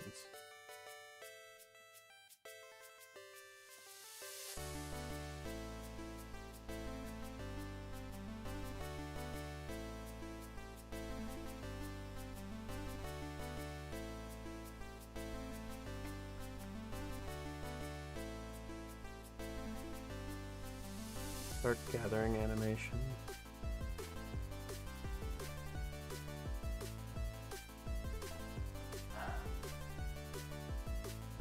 So it should be triggering this from going from animation to animation. Let's see.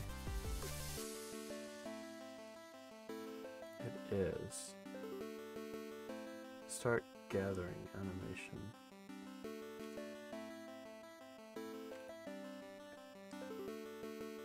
Okay, that's the stuff I just worked on. The nodes. Okay.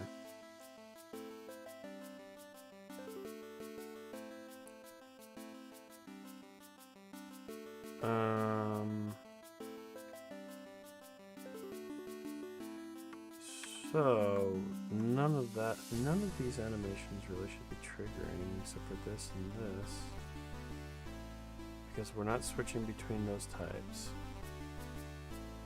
Gathering state machine, new profession, change profession.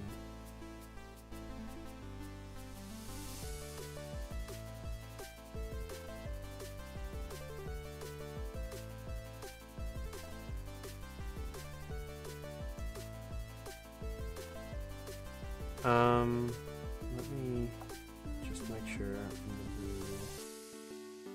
play. I'm going to say woodcutter. Yep, so this logic's not getting hit either. So just to verify, we'll just get rid of that. Trigger between animations. That should go away.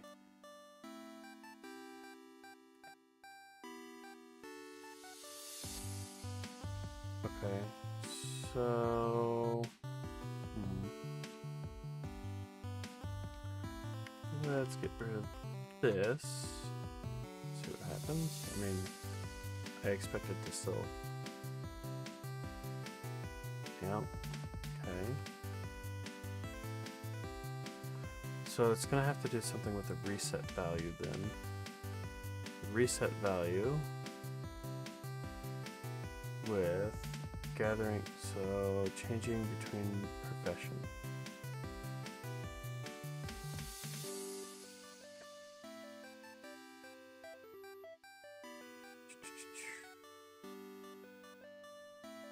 Player movement.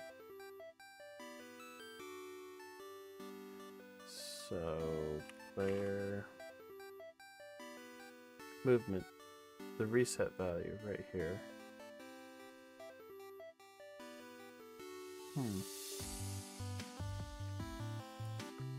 So what I wanted to do was add a gathering to gathering section here. So I make sure to accommodate that change for gathering to gathering.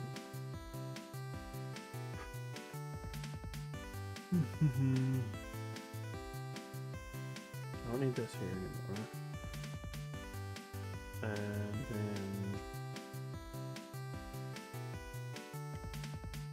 copy, paste, going from gathering to gathering.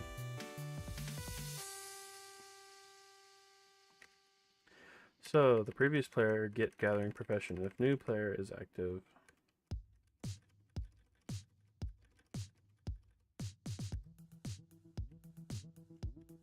previous player.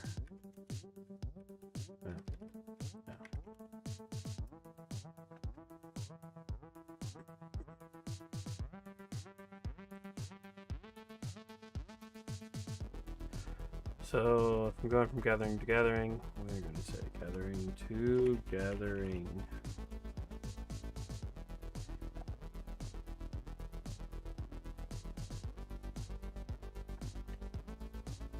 Which then goes here, gathering to gathering.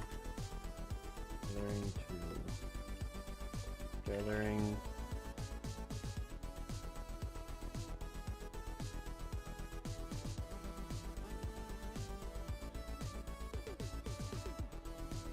Just temporarily to see how it works. Alright, so we go to farming, miner. Okay. It does fix the animation, so to speak, but I just need to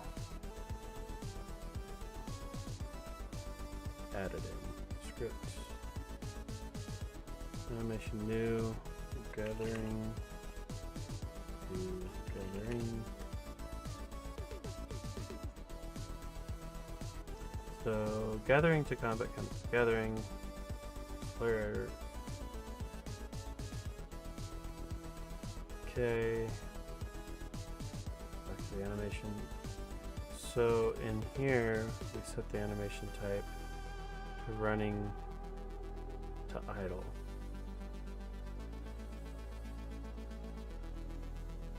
What is the reset? Yeah, animation here is set to idle.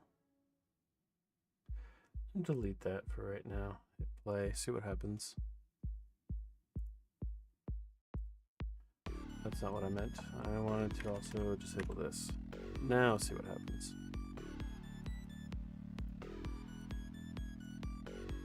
Yeah, okay. Nope, come back here. Save, animation, nope. Oy. Right, okay. We want to do their animation. So animation, gathering to gathering. We want player animation. We want to set the animation to idle. Create. That's it. That's all I want to do is make sure we're in the idle state. Gathering to gathering. Right. Should not be changing because I haven't updated it here. Gathering to gathering. That's it. Man.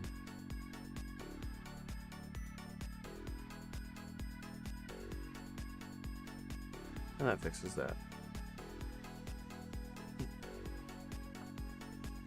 Alright, I've been going at this for a while. Good, what, 4 hours-ish. I think this is a good stopping point for me. I got quite a bit done. I feel like I'm getting pretty close to pushing this content out. I'm hoping next week, but we'll see. I need to figure out this combat refactor is going to happen after this is going to be pushed back until later. Yeah, so really I'm pretty much there. I just need to verify everything's working at this point. So thanks everyone for tuning in, and I hope you learned something if you watched. If not, I hope you enjoyed the stream. I mean, I am here to just show off what I'm doing in my game, and anybody who wants to see it can see it. So anyways, have a good day, and I'm gonna go get dinner cooking for me, I think, and kind of do that. And I might do a follow-up stream, I might not, I don't know. If I do, it'll be chilling. Likely Monster Sanctuary, no, Monster Train, excuse me. Monster Train relax stream. But yeah, you guys have a good night if I don't come back, and we'll see you later.